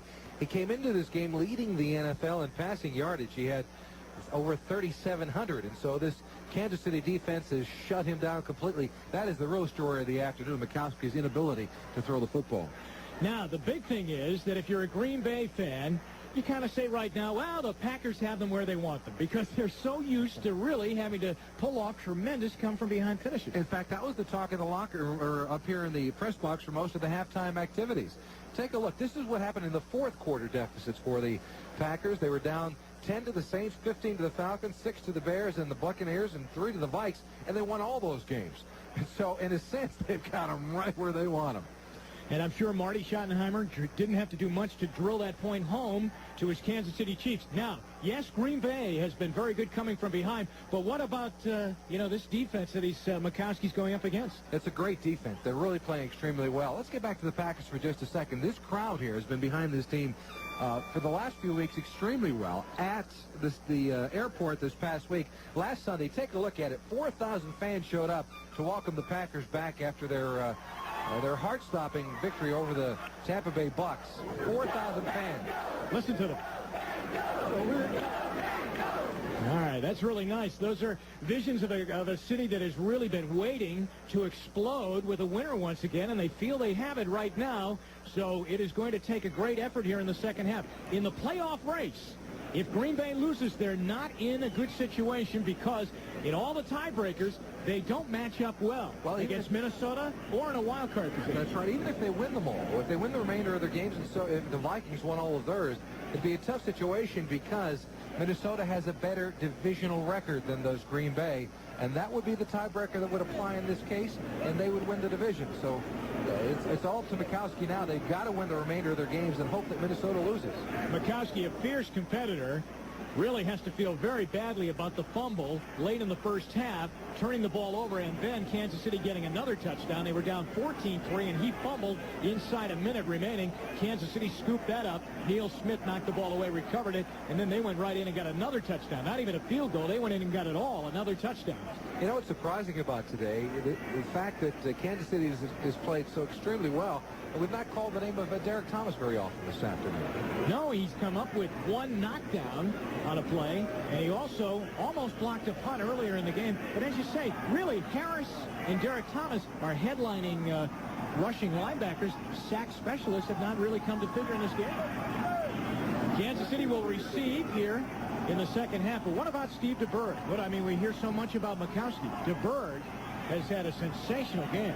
He has a true grasp of this offense now, and the play-action faking that he does is it's incredible. It opens up the secondary, and he's proven that he can do that better than anybody today.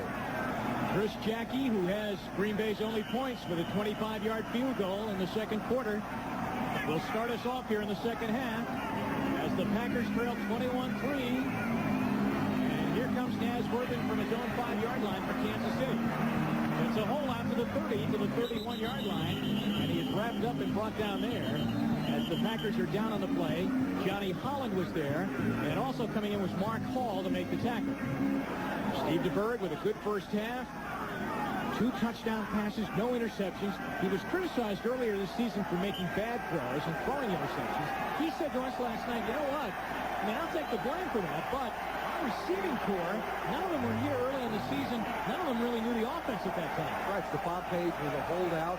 Pete Manley didn't come over until the middle of September. Christian Okoye has a touchdown rushing here today, and he takes the first play of the second half rushing and barrels out over the 35 to the 37-yard line. Scott Stephen on that outside linebacker spot on the left side for the Packers is over to make the chase there, and I believe Stephen is in there now replacing John Anderson, who was a bit gimpy on an ankle coming into this game but was going to start, but Stephen comes in after a fine performance in Tampa Bay last week. There he is with the shield, getting some help from Mark Lee. 6 yards on first down, not bad for Kansas City. That's where you like to be. Second down and 4 up to the line of scrimmage to Bird. Stephon Page will come in motion. Okoye will have a first down over the 40-yard line out to the 42. They'll give him the 43-yard line. Mark Lee is over on the tackle. Blaze Winter was in that area too. So Kansas City starts out on the ground. And if they can establish a running attack in the second half, that, of course, makes their play-action passing that much more effective. And this pack can be in a lot of trouble. The secondary has got to get up and try to cause the turnover. When you're down by 18 points, this offense alone will not get it done for you. They need to create the turnover. That's what Okoye has done. His touchdown run was at 3 yards. James Saxon checks into the offensive backfield for the Chiefs on 1st and 10 from their own 43. Okoye up the middle, goes over the 45-yard line up to the 47. Coming up tonight on NBC, a special presentation of the fact-based drama about the life of NBA star Isaiah Thomas. All 3 Woodard stars in A Mother's Courage, the Mary Thomas story. Then it's the new NBC comedy Ann Jillian, followed by Sister Kate. And don't miss NBC Sunday night at the movies. George Papad stars in the NBC world premiere movie Man Against the Mob, the Chinatown Murders. That's tonight on NBC. Steve DeBerg faces 2nd and 5 with 12:53 left here in the third quarter. The ball is at his own 48-yard line. The sun out down here at Lambeau Field. Okoye gets to midfield and is pushed back by the Packers. Johnny Holland is the first man, number 50, the linebacker, in there to make the tackle. There's Holland out of Texas A&M. At this stage of the contest, DeBerg and Marty Schottenheimer are not going to put the ball in the air unless absolutely necessary. Here they've got a 3rd and 2. You might see him go to the play-action pass downfield. But in this drive so far, it's been Okoye the entire time. Marty and his Chiefs get out to a 16-0 lead against Dan Marino and the Miami Dolphins last week at home. Then Miami made a bit of a run at them. But the Chiefs went on a couple of long ball control drives that put the game away. 3rd down and 2. Big play here. And Okoye goes right and gets the first down to the Green Bay 45-yard line. He runs into Brian Noble and Scott Stephen. And the power running of Christian Okoye now figures big here in the third quarter as Green Bay has to stop him to get the ball back. Take a look at it from the end zone. The right side of the line, Irv Eatman, number 75, David Lutz, number 72. They get the big hole going for him. Some help from Jonathan Hayes, number 85. You give him that much of a crack, and he's good for 4 or 5 yards every play. Well, look at now. He's starting to pile up the yardage with 52 rushing on the day. Another first down for Kansas City. Great fake by DeBerg. And he throws to Jonathan Hayes.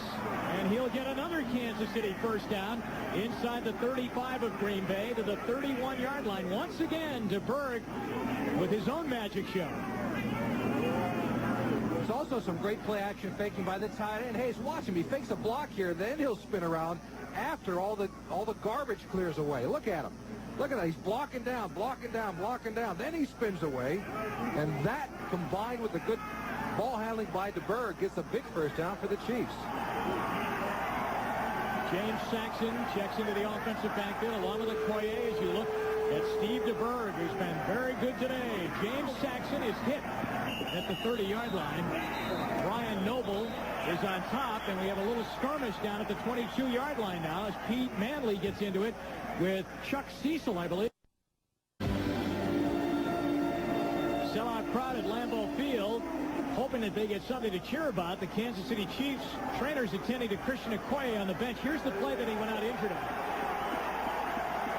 Looked like he fell on the football, but he's still on the sideline on the bench. And an important part of this Kansas City offense that could really tear him down as they head down the stretch if he's got to miss any amount of time. Third down at 6. It looks like DeBerg might have pulled the Packers offside. He's throwing for Clarence Weathers, and it was knocked away. Dave Brown got over there to get a hand on it as Weathers was wide open in the end zone, and Brown got back offside against Green Bay. So the play will come back, so it really was a free one for Kansas City.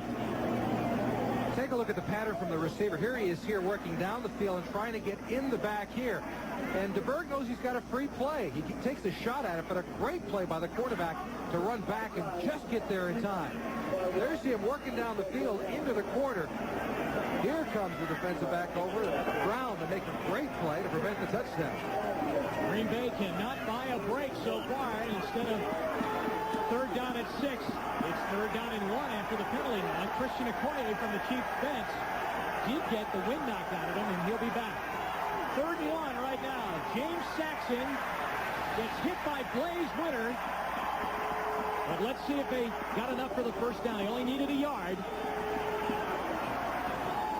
And we'll wait for the spot. DeBerg, in the meantime, goes racing over to the Kansas City bench. It is fourth down. They have the sticks in the same spot, and the yard marker stays there, so they did not get it. Not close enough for a measurement.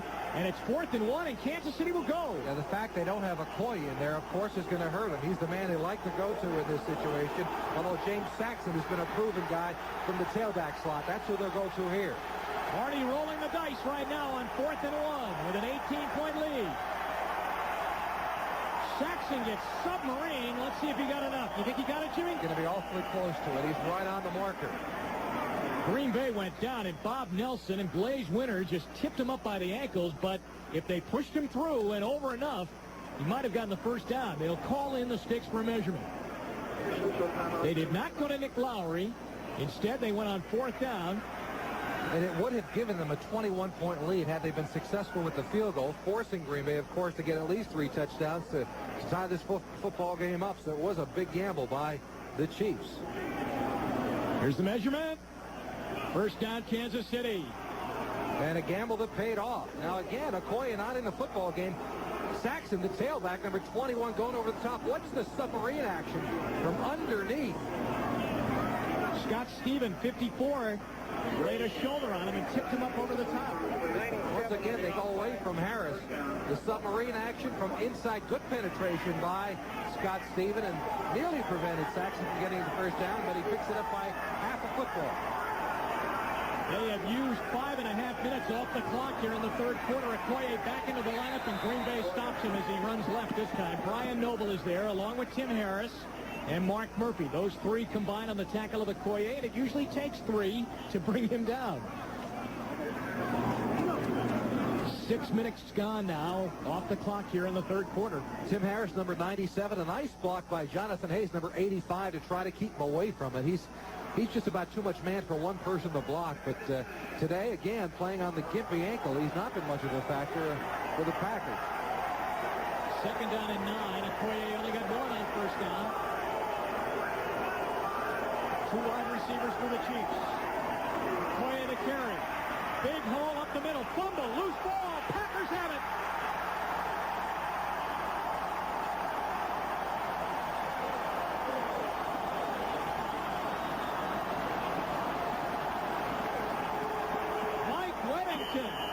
Comes up with the fumble recovery, and that's exactly what Green Bay needed.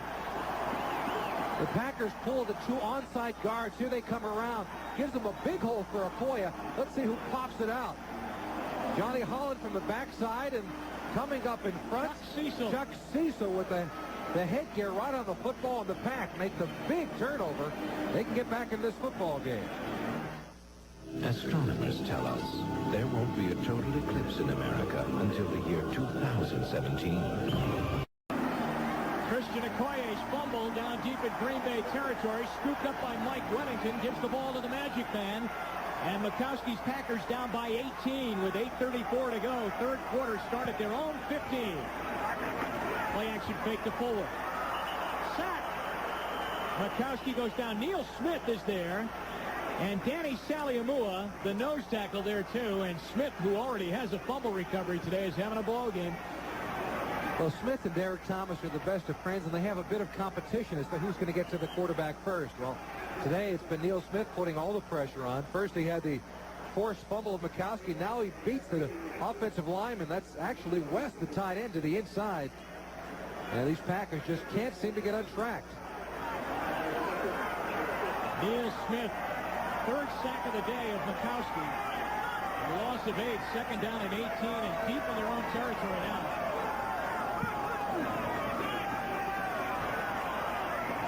And that one is batted down. And Neil Smith's in the middle of it once again, along with Leonard Griffin. So the Kansas City front three, you hear so much about the linebacker Thomas, but the front three's doing the job now. Here's Mikowski throwing, and the right hand of Leonard Griffin goes up and bats it away. And the tough thing is they're only rushing 3 people on that play, which takes away the entire field of vision from Mikowski. If they can get that kind of pressure with just 3 people rushing, Mikowski's in real trouble. Well, what do you do on 3rd and 18 against a great secondary now? In the end zone, gets out. Fires. Aubrey Matthews makes the catch. Out over the 20 to the 21-yard line, but they are well shy of the first down by 5 yards. As Kansas City really would give them something, a play like that, but they would not give them enough to get the first down. Still an important play for Mikowski because he got him out of the deep hole. Minnesota ups their lead over Atlanta. The Lions still lead by 7, and Seattle takes the lead over Cincinnati. Houston by 10. Buffalo has come back to tie New Orleans.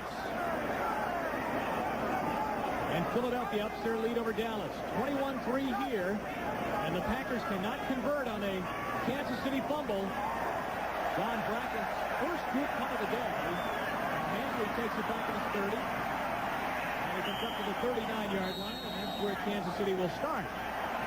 7:09 left to go. And now a penalty is being called. There's a flag over by the Kansas City bench. Marty Schottenheimer is out on the field. And he's going after Stan Petrie. Let's see if Petrie got tangled up with somebody and maybe he had the flag called.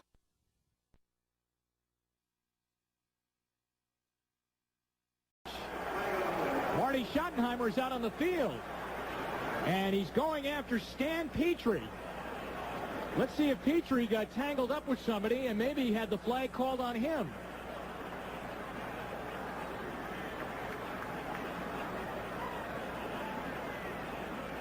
Here's Jim Tunney.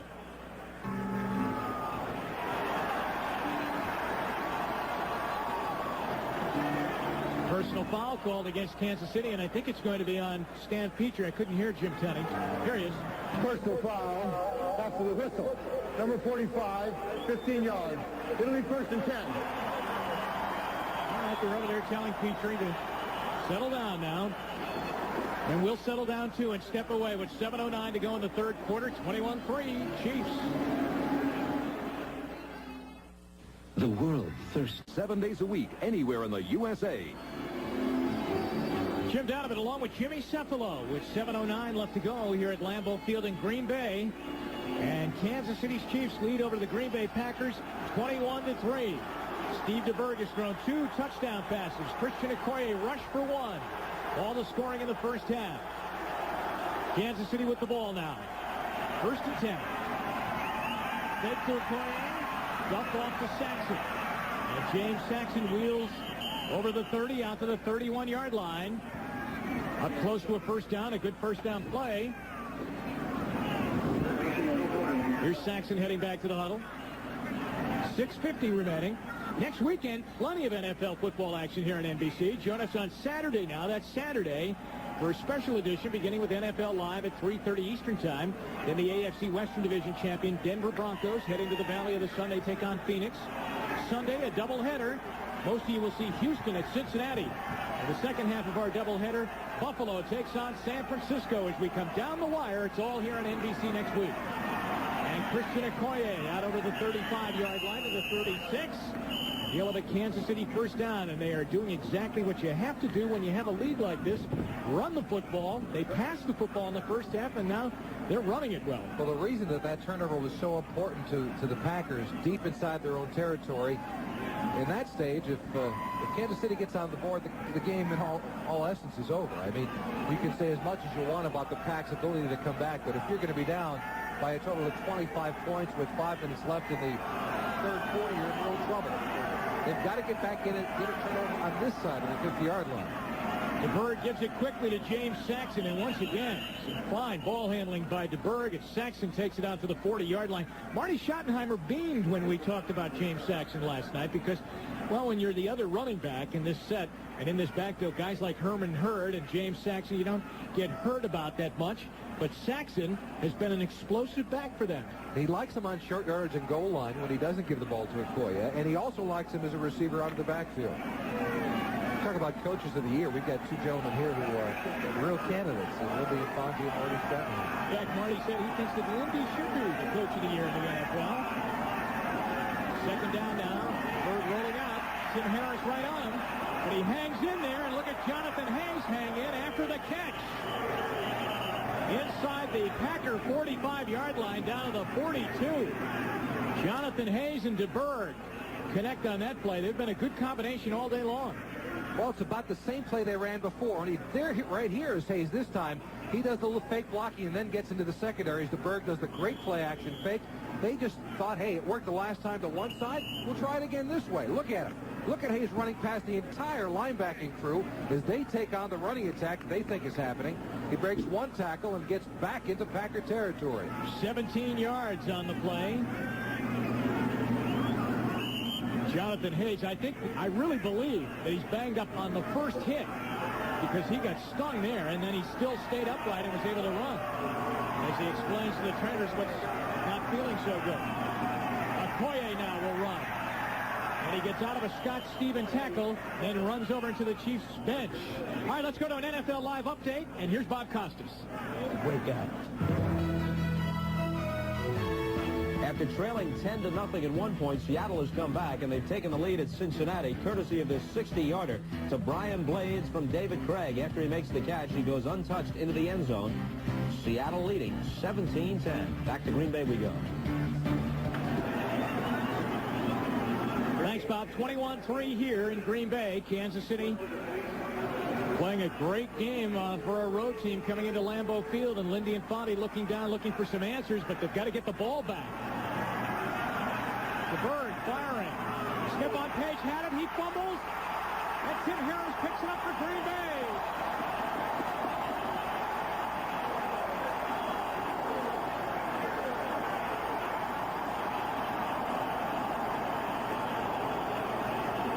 And for the second possession in a row, the Chiefs are driving, but they fumble. This time they give their offense better field position, however. Take a look at it. Page just runs a little out curl pattern, and the hit comes from the inside. It looks like Dave Brown, 32, who causes it. Harris hops on top of it. To give the Pack better field position, they go at it at their own 43-yard line. Nice pattern by Page. He runs it off Holland, gets the open position, finds it. Then in his effort to try to get some more extra yardage, it's the hit by Dave Brown that causes it. 4 minutes and 10 seconds left to go, third quarter. Now, the Chiefs fumbled their first time, and that was recovered by Mike Weddington. This time, Harris picks it up. But I believe they are taking a look right now. Bill Fetty in the replay booth taking a look at whether Page had possession. It seemed like it was a clean catch from this angle. He seemed to be struggling to get some more yardage from at least our vantage point. Haven't had much business for him. Play clock at 23 seconds. 23-2-3 on the play clock, please. But I still think they're taking a look at the play.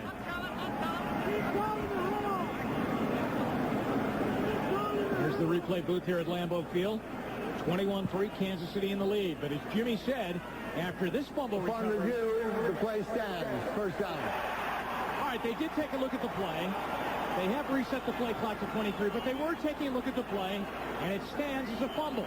Recovered by Green Bay, but now, as Jimmy said, they have good field position. Let's see if they can do something with it. Harry Kent starts in motion. Mikowski for Kemp. Overthrown. And one of the reasons why he had to really arc that ball up there was because Derek Thomas was coming after Mikowski. Yeah, but this is nothing but a poor throw on his part. When you see how wide open he is, it's really unbelievable. Here comes Thomas down the line of scrimmage. West, number 89, trying to block him. And he gets it off, but there was such a wide open receiver coming across the middle that when Mikowski goes back and takes a look at this, he's going to really be upset. Mikowski's playing with very sore ribs. Take a look at Kemp coming across the field. Wide open is Kemp. And that would have been a big game, maybe the one that changes the fortunes of the pack. Mikowski unable to deliver. Boy, if I saw him coming after me, I'd unload it quickly, too. Mikowski sets up, this time throws, he's got Ed West. And the tight end who's been out of the lineup for a couple of weeks is back in there and makes the catch. There's a flag down in the Green Bay backfield. This one's coming back. I think we have holding against Kansas City. Against Green Bay, rather. Excuse me.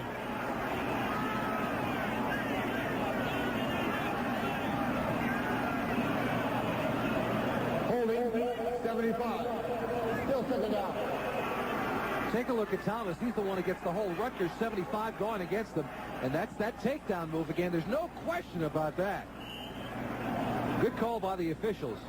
And that takes away the big play on the part of Mikowski in the offense. It was a zone coverage. Mikowski found the seam with Ed West down the middle of the field. And for the second time in as many plays, two mistakes. One by Mikowski misfiring, and the second by the holding call against Rutgers, is taking the ball out of the hands of the Packers. Second down and 20. He's in trouble again. Falling down this time, he unloads it, and it was in front of Aubrey Matthews. But once again, that Kansas City pressure is forcing him to get out of there and throw the ball quicker than he wants to. Sally Amua was the guy that was with the big push up the middle. Sally Amua, 97, is playing for the injured Bill Moss, and he has replaced him, and no one has thought any of the poor. Now, Mikowski just falls down on that play. But Sally Amua has played as well as Bill Moss, and Bill Moss is a perennial All-Pro in this league. They really haven't missed much. Third down and 20. Four wide receivers in for the Packers.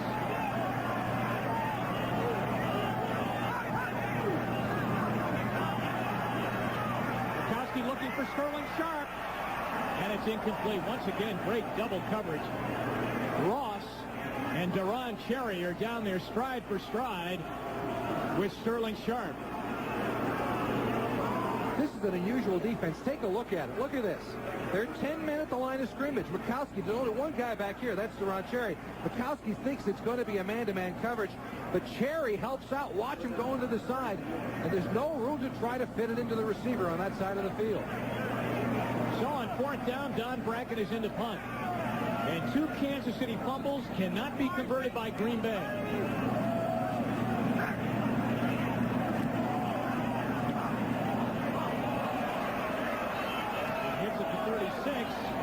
Takes a Green Bay roll inside the 30 down to about the 26-yard line, and that's where Kansas City will start. 3 minutes and 6 seconds left to go. It's been a Kansas City afternoon here in Green Bay so far. Used to be if you wanted a keg of beer at your party, you were... Championship Monday College Bowl lineup, the Hall of Fame Bowl, the Fiesta Bowl, the Orange Bowl.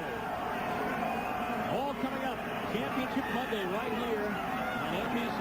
Here's Christian Okoye and the Kansas City Chiefs running on first down, and Okoye is up there for first down as he gets up over the 35-yard line, out near the 36, chased out by Dave Brown and by Brian Noble. As Okoye is starting to get big numbers now here in the second half. On Harris's side, take a look at just how effortless it seems Okoye runs. He gets a good block on the corner by Manley, but that's a 260-pound man who glides around the end. First and 10 now for Kansas City. They are 6-1, unbeaten in their last three. Win today puts them over the 500 mark. Loss today by Louis and Body puts the Packers in real trouble in the NFC Central Division, with Minnesota winning, as you note on our 10-minute ticket. They came in tied at 8-5 into Week 14. On first down, Okoye near the 39.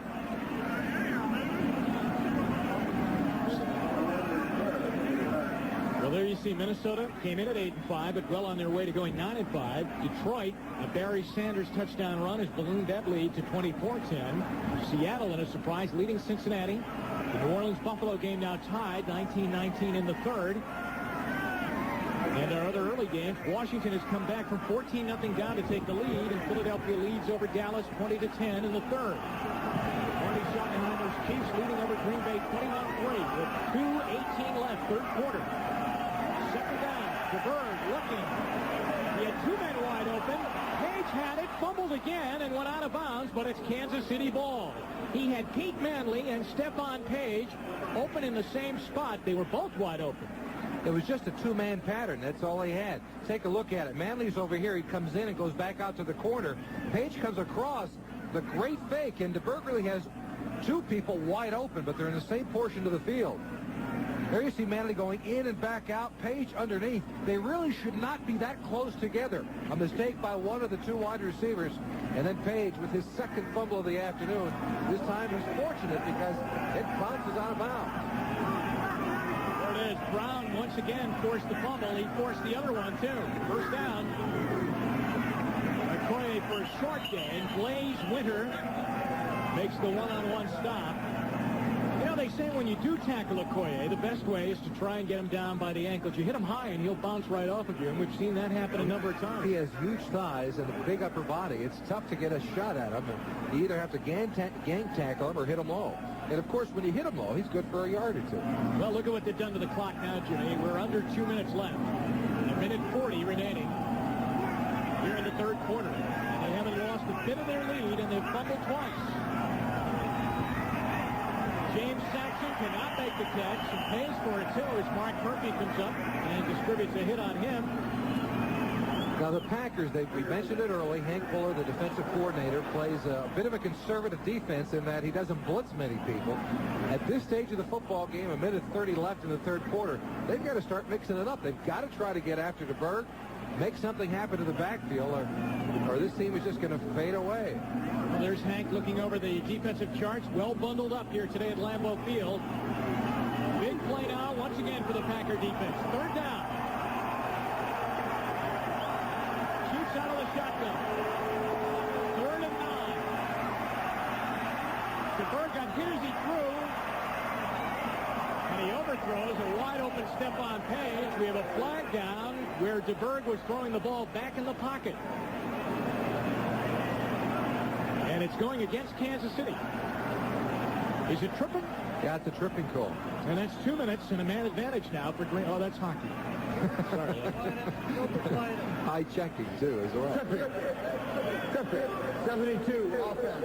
A decline. It'll be 4th down. That's David Lutz. So they'll decline the penalty to get the ball back now and force Goodburn to punt it away. Jeff Cleary is the deep back for Green Bay, back at his 12.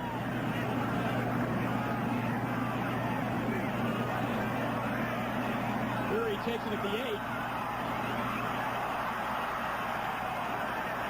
Boy, he did a good job then. He fumbled the ball, and Green Bay hopped right on it. They say that Cleary was down. They're going to say Cleary was down.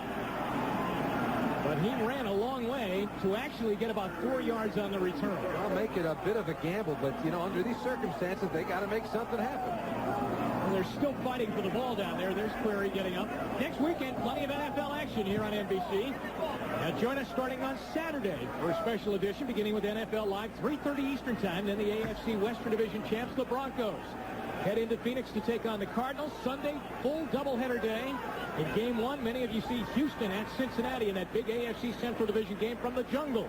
And in the second part of the doubleheader, most of you will see Buffalo take on the defending Super Bowl champion San Francisco 49ers. Check your local listings for the games in your area. O.J. Simpson will spend the week with Eddie DeBartolo of the San Francisco 49ers and have a feature next week.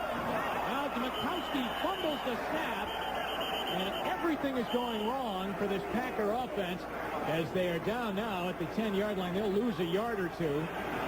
Well, remember, Mikowski's working with a different center today. Blair Bush is the normal center. He's out with an injury. James Campen, number 63, getting his first start in 2 years, is the center. There's Campen.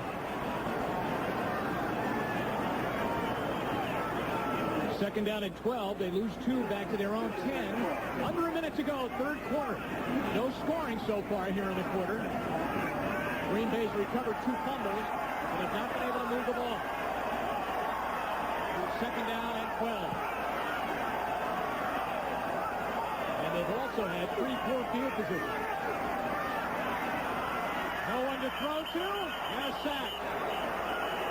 Danny Saliamua. And the Saliamua sack is. Things will work on that for a little while, but once again, it's Kansas City getting the pressure on Mikowski with just 3 or 4 people up front. Saliamua, middle of your screen. They got the stunt going. He loops around to the left side. But with 4 people rushing the quarterback, they get to Mikowski, and that's what the pack has to eliminate. Right now, Kansas City's dropping everybody back into coverage and forcing him to pick a hole. 4 sacks for 25 yards in losses for Mikowski and the Packers. 5 seconds to go here in the third quarter, 3rd and 15. Aubrey Matthews, but nowhere after he makes the catch as Lloyd Burris is right there. And that ends a dismal and frustrating third quarter for Don Mikowski and the Green Bay Packers. And the fans here at Lambeau Field are a little restless. So we'll see if the Packers can pull off a miracle finish, but so far it's been all Chiefs. My poor brother, Tom, every time he tried to see what he was missing, he would... Jimmy Cephalo in Green Bay at Lambeau Field, where Kansas City leads 21-3, and the Packers are punting from deep in their own end zone. Don Bracken, another less than spectacular punt. And the crowd is upset with the Packers play, and Bracken's punting. Listen. I find that incredible. I mean, they booed Mikowski coming off the field just prior to the end of the third quarter. They're booing Bracken now. This is incredible. I mean, this is a team that little was expected of this year. They're 8-5. They got a shot at the playoffs, and there's not been a lot of magic in this city, football-wise, in a long time. How can they possibly boo Bracken and Mikowski and Infante? It's just deplorable here at Lambeau Field. Kansas City has the ball at the midfield stripe, 50-yard line. They are 15 minutes away from a very big road victory if they can hang on. There goes Okoye.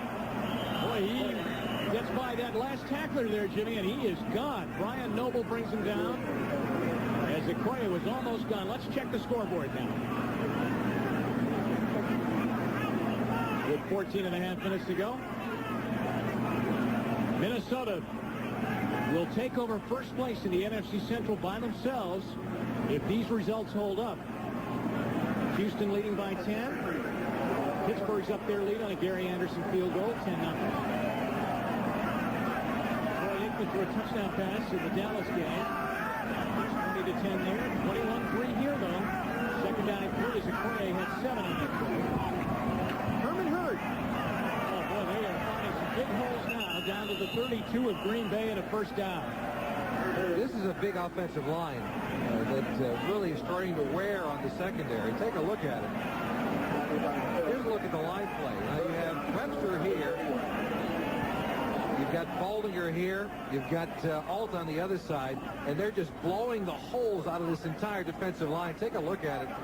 Just nothing but daylight for Herman Hurd up the middle of the gut. That's a big offensive line. You have Lutz is 6'6", 303. Alt is 6'7", 300 pounds. Starting to wear thin against the Packers. 11 yards on the carry by Herman Hurd. On a first down for Kansas City. This time it's James Saxon. He fumbles the football, and the Packers have it. Kansas City can't put this thing away, can they? I mean, they have now fumbled 3 times here in the second half. Well, I'll tell you the problem with the Packers. They've had 3 fumbles, all on the wrong side of the 50-yard line as far as the pack is concerned. Let's take a look at it. Saxon with a quick trap up the middle. Brian Noble knocks the ball away. From the backside, knocks it away, and once again, We'll have to find out what the Pack does. We'll be right back after these messages from your local station. Tonight's Sheep Radio Network booth, there's Lenny Dawson, the ex-Chief quarterback who played in Super Bowl I, then came back and led the Chiefs to a Super Bowl victory. There he is right there. Now a analyst with the Chiefs broadcasting team, and Max McGee. There he is on the left. You had the great Super Bowl I, right? That's right, a couple of touchdowns. He didn't even think he was going to play that afternoon. He was actually shocked when Lombardi said, "Hey, McGee, you're in." First and 10, Green Bay has picked up another fumble, but now they need a lot of points. Fullwood, with some daylight, runs for a first down out over the Green Bay 35 up near the 39-yard line, and a first down for the Packers. And those have been tough to come by here this afternoon, and especially here in the second half. Well, you have the Chiefs thinking pass, and that allows Fullwood to get up inside for a good gain, but you know, they're going to have to get that passing attack going this afternoon with the final 12.5 minutes of this contest if they're going to win this football game. 21-3 to score. Lindy and Fonte looking down on that play chart right now. Mikowski's had a tough day throwing the football. He is 7 for 18 for 63 yards. This is a guy who's throwing for well over 3,000 on the season. Sidearm one and does over the head of Woodside because once again he was getting pressure in that pocket. Well, they only have 3 men in the pattern, and that is part of the problem for Mikowski. They get pressure, so they've kept a lot of people in to try to block, try to protect, especially against this man. That 75 Rutgers going against Derek Thomas. Does a good job of it, but from the other side, it's Smith. Again, he's been the defensive star so far for the Chiefs, putting a lot of pressure on Mikowski. Second and 10 for Green Bay, 12:23 on the game clock. 4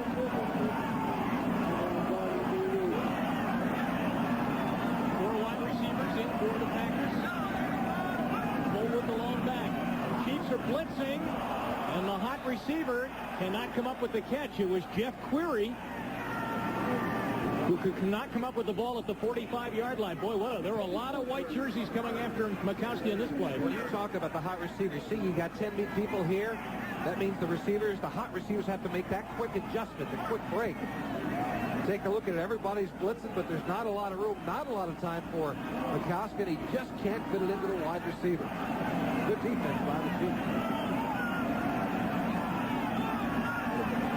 Third down. 2 of 9 on third down conversions, looking at third down and 10. And again, he has to get rid of the ball, and again they knock it down. Derek Thomas and Deron Cherry. And again, the boos. And how quickly they forget the many come-from-behind victories. Cherry comes right up the gut. Again, it's that 10-man line. Here is Cherry. He makes the gut right there, and Mikowski has nowhere to go with the football. Right up the gut. That allows the man from the outside to try and help on it. And Walker Lee Ashley gets a hand on the football, and the Chiefs are really playing a great defensive game. But that's nothing new to this team. They gave up 1 touchdown during the month of November, and they've continued their ability on defense in December. 6 punts and a 37-yard average for Bracken today.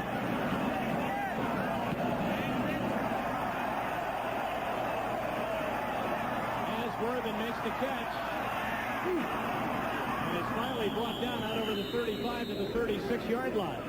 Did I detect a bit of a sarcastic cheer towards Bracken on that punt? Yeah, I think it was a little bit of the Bronx cheer. Bracken having a rough day for the last couple of weeks. And his club the same. They're down 21-3.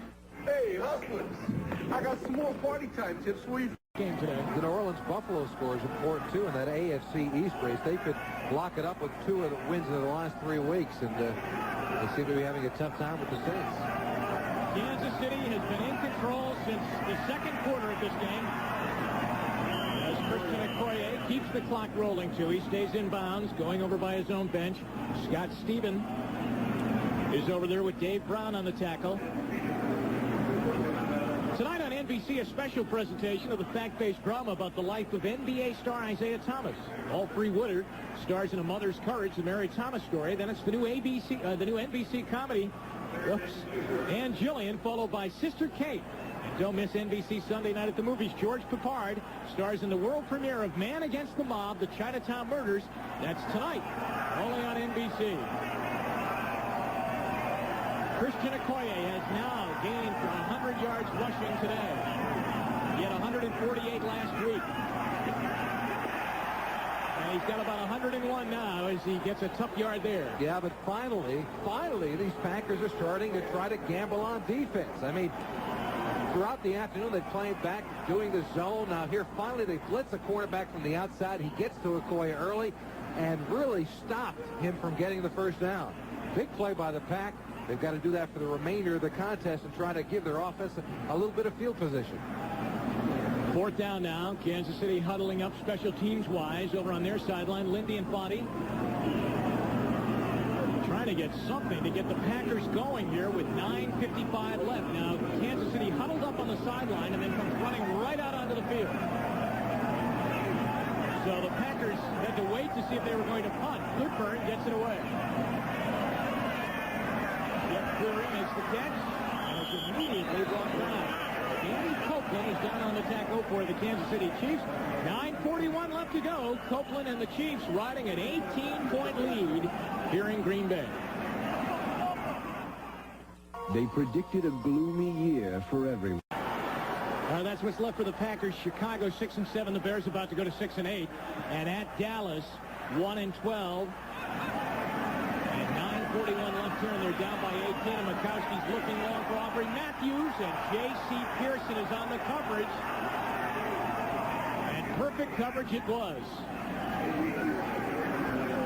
Now, Kansas City ready to go to 7-6-1 with a win here today. They have 2 games left. They're at home next week against San Diego, and then at Miami. Now, they played Miami last week at home and won, but they'll finish at Miami. And that could be a good football game for both teams. They might both be in the hunt for a wild card position. These Chiefs have to continue to win, and so would the Dolphins, in order to make that game a meaningful one on Christmas Eve in Miami. Just amazing numbers for Mikowski today. Amazingly low. Throwing on the run. Almost intercepted by Lloyd Barnes. He had it and couldn't pull it down. Lloyd Barnes, who's been fighting for playing time this year after being injured earlier in the season, winces at this one. And wins he should. He had this one put away. They have really gotten the Chiefs a little bit, or excuse me, the Packers a little bit frightened with it right now. Mikowski is not looking like the confident quarterback he has been in the past few weeks. The Chiefs mixing it up, and as you see, Burris with a golden opportunity to steal this one away from the Chiefs. He fumbles it away. And it sets up 3rd and 10.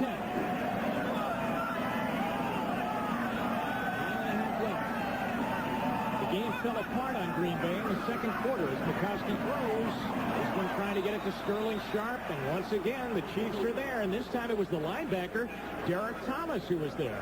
So Thomas can rush the quarterback, and he can drop back in coverage too. Well, they've got Thomas coming from one side, they've got Neil Smith coming from the other, and now they send the quarterback. That's Albert Lewis, 29, going in as well. And when you can put that much pressure on a quarterback, there's not a lot of room for him to find a hole. Well, Don Bracken will punt, standing inside his 5. He had 9 punts last week. This will be his 8th of the afternoon now.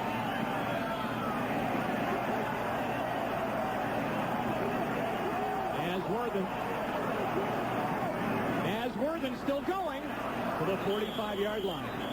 He kind of got hidden there, didn't he? And all of a sudden he came out of the pack with it.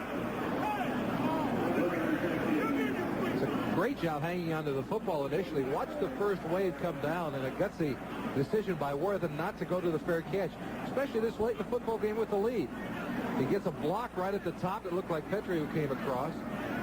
Almost lost the ball right there. Yeah, then hangs on to it and keeps pushing and pushing and pushing. Knows where the big guys are. Hackett gets a block. And Herman Fontenot brought him down. So at the 45-yard line, Asworthen all excited. He wasn't returning punts earlier in the game. He was before this game, but then Pete Manley was handling the punt returning duties earlier in the game. Okoye already over 100 yards in the day. Turns and falls forward inside the 45 to the 44-yard line. Ken Stills brings him down. By all rights, he should have lost 2 yards on that play. There's no way he gets back to the line of scrimmage when you take a look at the play, but somehow, some way, he gets his feet going upfield and gets the power moving, gets enough for at least to get back to the line of scrimmage. Look at it. He gets pressure from the outside from Brown. Then Harris gets a hand on it.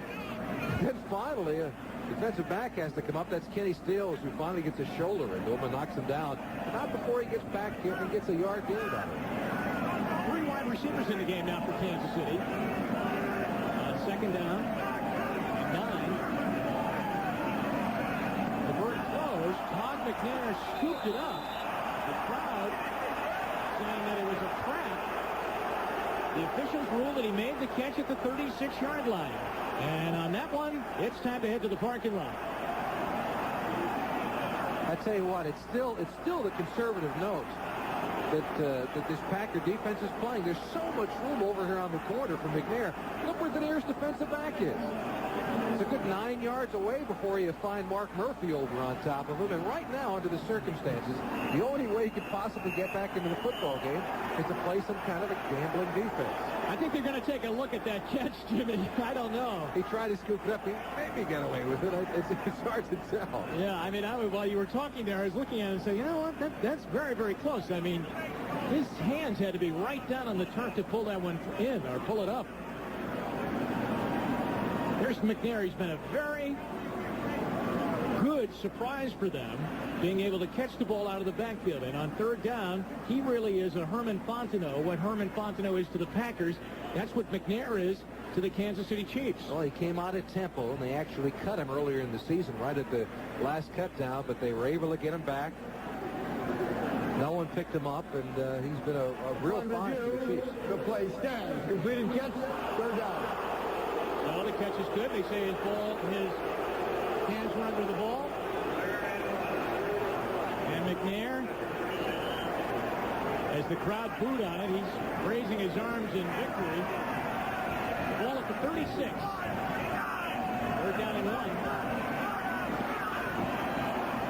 Okoye. He's short. Needed to get inside the 35-yard line. The Packers almost jumped offside in the play as Brian Noble was running up to the line of scrimmage. And it's fourth down now and a yard to go. And the clock ticking down. Yeah, this is a tough call for Marty Schottenheimer. I don't think you go for the field goal here. I mean, you've got fourth and less than a yard to go. Against the wind, you'd have to put Lowry in a position to kick a very long field goal or try to get your punter to kick it out of bounds. Good call by Schottenheimer. Well, on fourth down, Okoye had tough footing, but he fights that off, and look at him go. Inside the Packer 25-yard line. Jimmy, when he took that handoff, he was in some real slippery stuff in that backfield. He almost lost his footing. Again, there's no way he should not have been thrown for a loss in the backfield. Take a look at it. Good penetration by the Packers. You got Holland up there in the middle of it, and Blaze Winter, number 68, and then you get a hit from the outside, but you can't tackle this guy up around the thighs.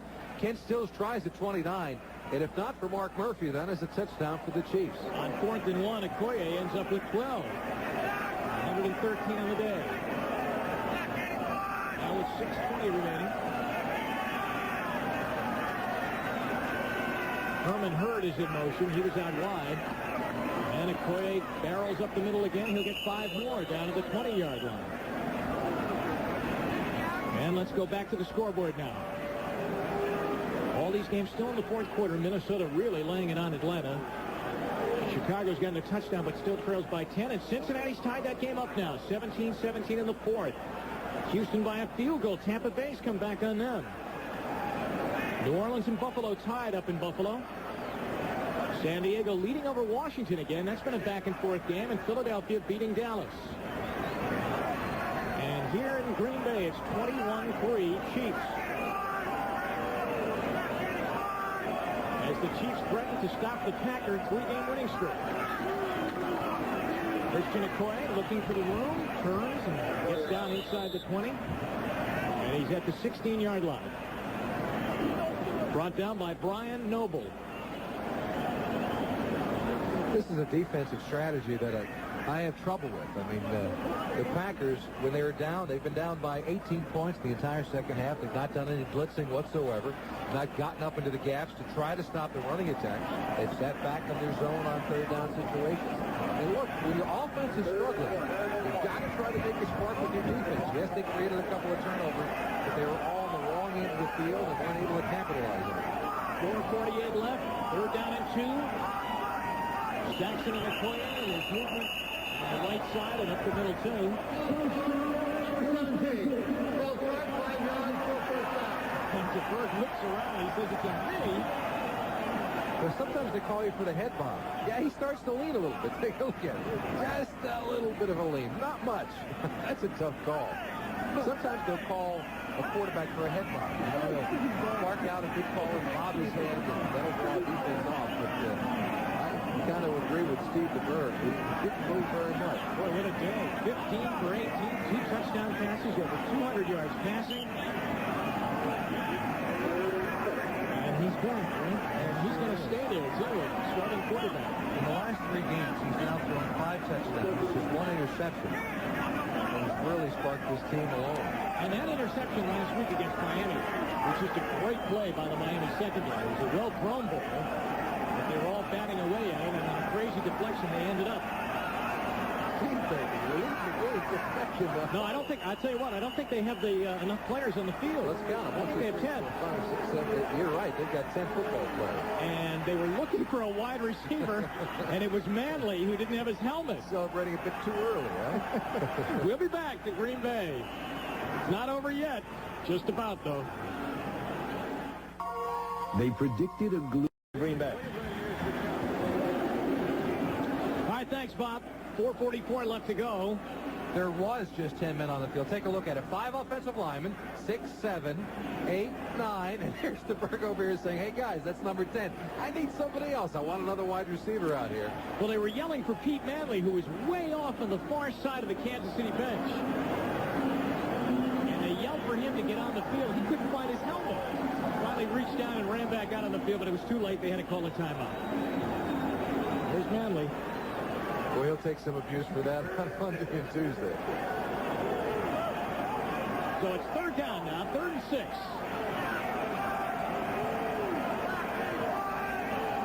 At the 21-yard line of Green Bay. Herman Hurd was in motion. They go back to Okoye. And he goes inside the 20 down to the 17-yard line.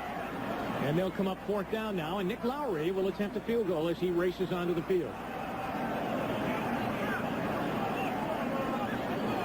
Lowry on the season, 20 for 28. He had his string of 197 consecutive PATs broken last week when he missed one against the Dolphins. DeBerg also holds for him now. And the spot coming back at the 24-yard line, making a 34-yard field goal attempt. He's 8 out of 11.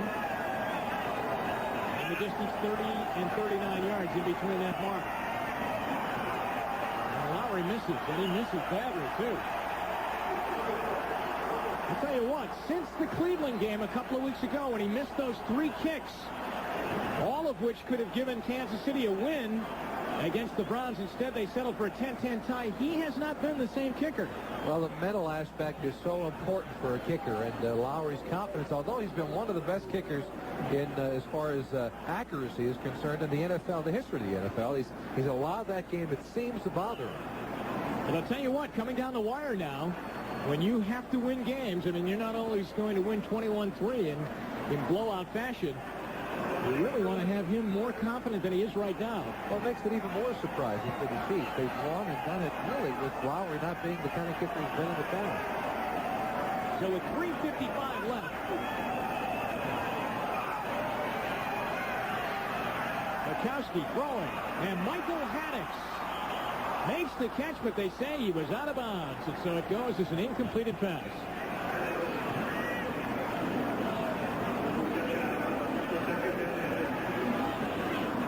Again, we go to the NFL scoreboard.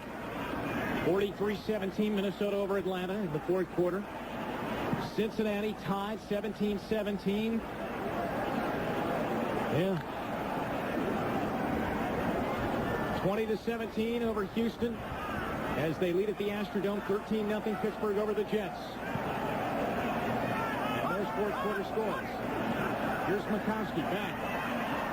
Steps up, fires. And it's caught. Carl Bland makes the catch for the Packers out over the 30-yard line to the 32. That's a Green Bay first down. Now they're in their 2-minute offense, and really with 3:33 left, it seems a little bit late to get into this thing, but that's their only opportunity this afternoon. Out of the shotgun with two backs in the backfield. Mikowski again, and he connects this time with Perry Kemp, who is ripped out of bounds by Stan Petrie. And at the 41-yard line now, Green Bay gets some more yardage on 2 in a row by Mikowski. There haven't been too many times this afternoon that he's been able to complete 2 in a row. When we met him yesterday, when he walked into the room, he really didn't seem like an NFL quarterback. I mean, No, it didn't, no. He looks like a linebacker, maybe a fullback kind of a guy. You know, he's got a big bulk to him, had a big leather jacket on, the long hair coming out. But he's a Batman head. That's right, a pleasant man and a very good quarterback. He's got a great future in this league. Which went nicely with the Robin outfit that you wore. Here's Mikowski back on 2nd and 3. He fires, and it is picked off. Lloyd Burris, who almost had an interception the last time Kansas City was out on defense, gets it this time. Once again, he had a wide open wide receiver downfield. I think it was Sharp coming downfield. Let's take a look at it. I think this is Sharp here, right in this area. They've got a zone coverage. Everybody dropping deep into coverage. And take a look at what happens. Mikowski has a wide open Sterling Sharp down the field and overthrows him by a good 5 yards. And Mikowski seemed rattled by the pressure that the Chiefs have displayed all day, and today just was not the young man's afternoon. So Infante and Mikowski talk it over on the sideline. They have had some great, thrilling afternoons this season, but today was not their day on their final home game of the regular season, and they'll finish away from home now at Chicago and at Dallas. They'll need a lot of help now to make it into the playoff field.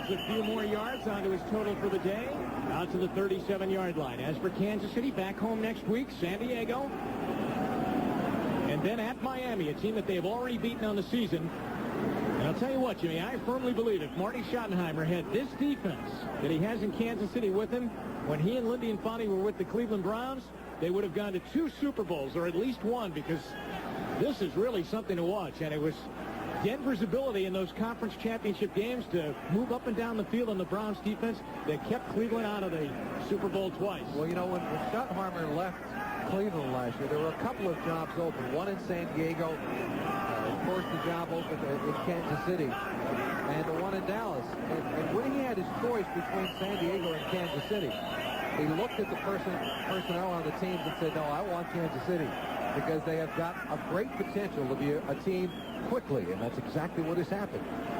Well, the defense, especially that secondary, was well in place. And then the other key thing was that he was really able to bring most of his Cleveland staff with him, which is different from Infante now when he went to Green Bay. But with 2 minutes left to go, we'll come back and talk more about the Chiefs on what has been a real glorious day for them here in Green Bay. We'll be right back. Time for the Most Valuable Player Award, sponsored by Budweiser. Today's MVP is quarterback Steve DeBerg from the Kansas City Chiefs. Budweiser will make a contribution to the United Way on behalf of all the MVPs selected in today's games. And don't forget, coming up after the game, the Budweiser NFL report. All the scores and highlights. Steve DeBerg, though, our Budweiser MVP, 15 for 19 on the day, 203 yards, 2 touchdowns. Coming right in here to Lambeau Field, where they were very, very revved up for this football game, taking on a red-hot Green Bay team and thoroughly shutting them down with a big second quarter. That's when they scored all their points. Ironically, we saw Steve DeBerg a few weeks ago at the Seattle game, I believe it was, when he had been benched in favor of Steve Ballore. He was as low as you could get. He said it was the most difficult benching of his career. And now, just a few weeks later, this probably is the high note of his 13 years in the NFL. Just the finishing touches on this one now, and then worry about San Diego at home next week. And a Poirier goes out over the 40-yard line to the 42. On 4th down. Green Bay calls timeout. And we'll be right back to Lambeau Field in Green Bay right after this timeout.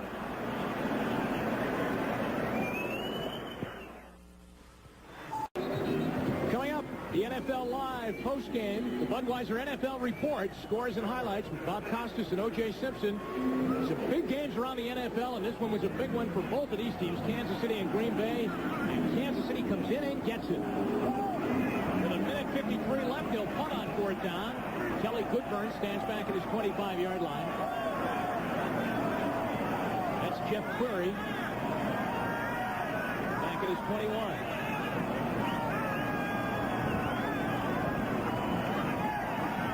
Kansas City ready to go over the 500 mark and win their 3rd in a row, unbeaten in their last 4. Well, Query's got good speed. He gets to the outside very fast on these punt returns and gets up to the 28-yard line. And Goodburn is down on the turf back where he punted the ball at the 30-yard line. You know, I was watching him, and it didn't seem that anyone touched him, and he kind of gave one. It looked from our angle that he gave one of those fake jobbers, but he actually is injured on the field. Maybe someone did touch him. Let's take a look at it. Pressure coming from the inside.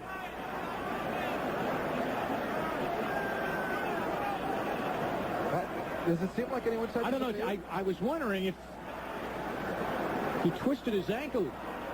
He may have. That was the only two choices, because it didn't look like anyone touched him. He either pulled a muscle, sprained an ankle, something like that. But they're looking at his knee. It just seemed that he got the award because it didn't appear from that angle that anyone touched him.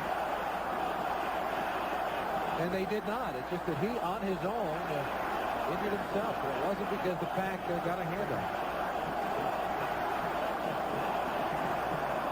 Well, the crowd chanting, "Go Pack, go!" Those that have stayed around, the Hardy fans here in Green Bay. Maybe that is the final tribute that they are saying for what has been a great season here in Green Bay. And these are the true fans. I mean, they haven't left. It's cold out here, and the game has been 21-3, but they've stayed and they're out there cheering. The ones who booed are already on their way home. Kelly Goodburn coming off the field. Once again, we've looked at the replay a couple of times and can't see where the injury occurred as he goes over into the Chiefs bench. There's Carl Peterson. He's got the jacket on, arms folded. He just went out of our frame. The guy who has really come in and helped Marty Schottenheimer by getting him some players. Well, he's been a winner wherever he's been. You take a look at Carl Peterson through the years. There he is. Congratulations the coaching staff now. Tim Harris, no sacks today. Came in with 16 and a half. Playing with a sore ankle.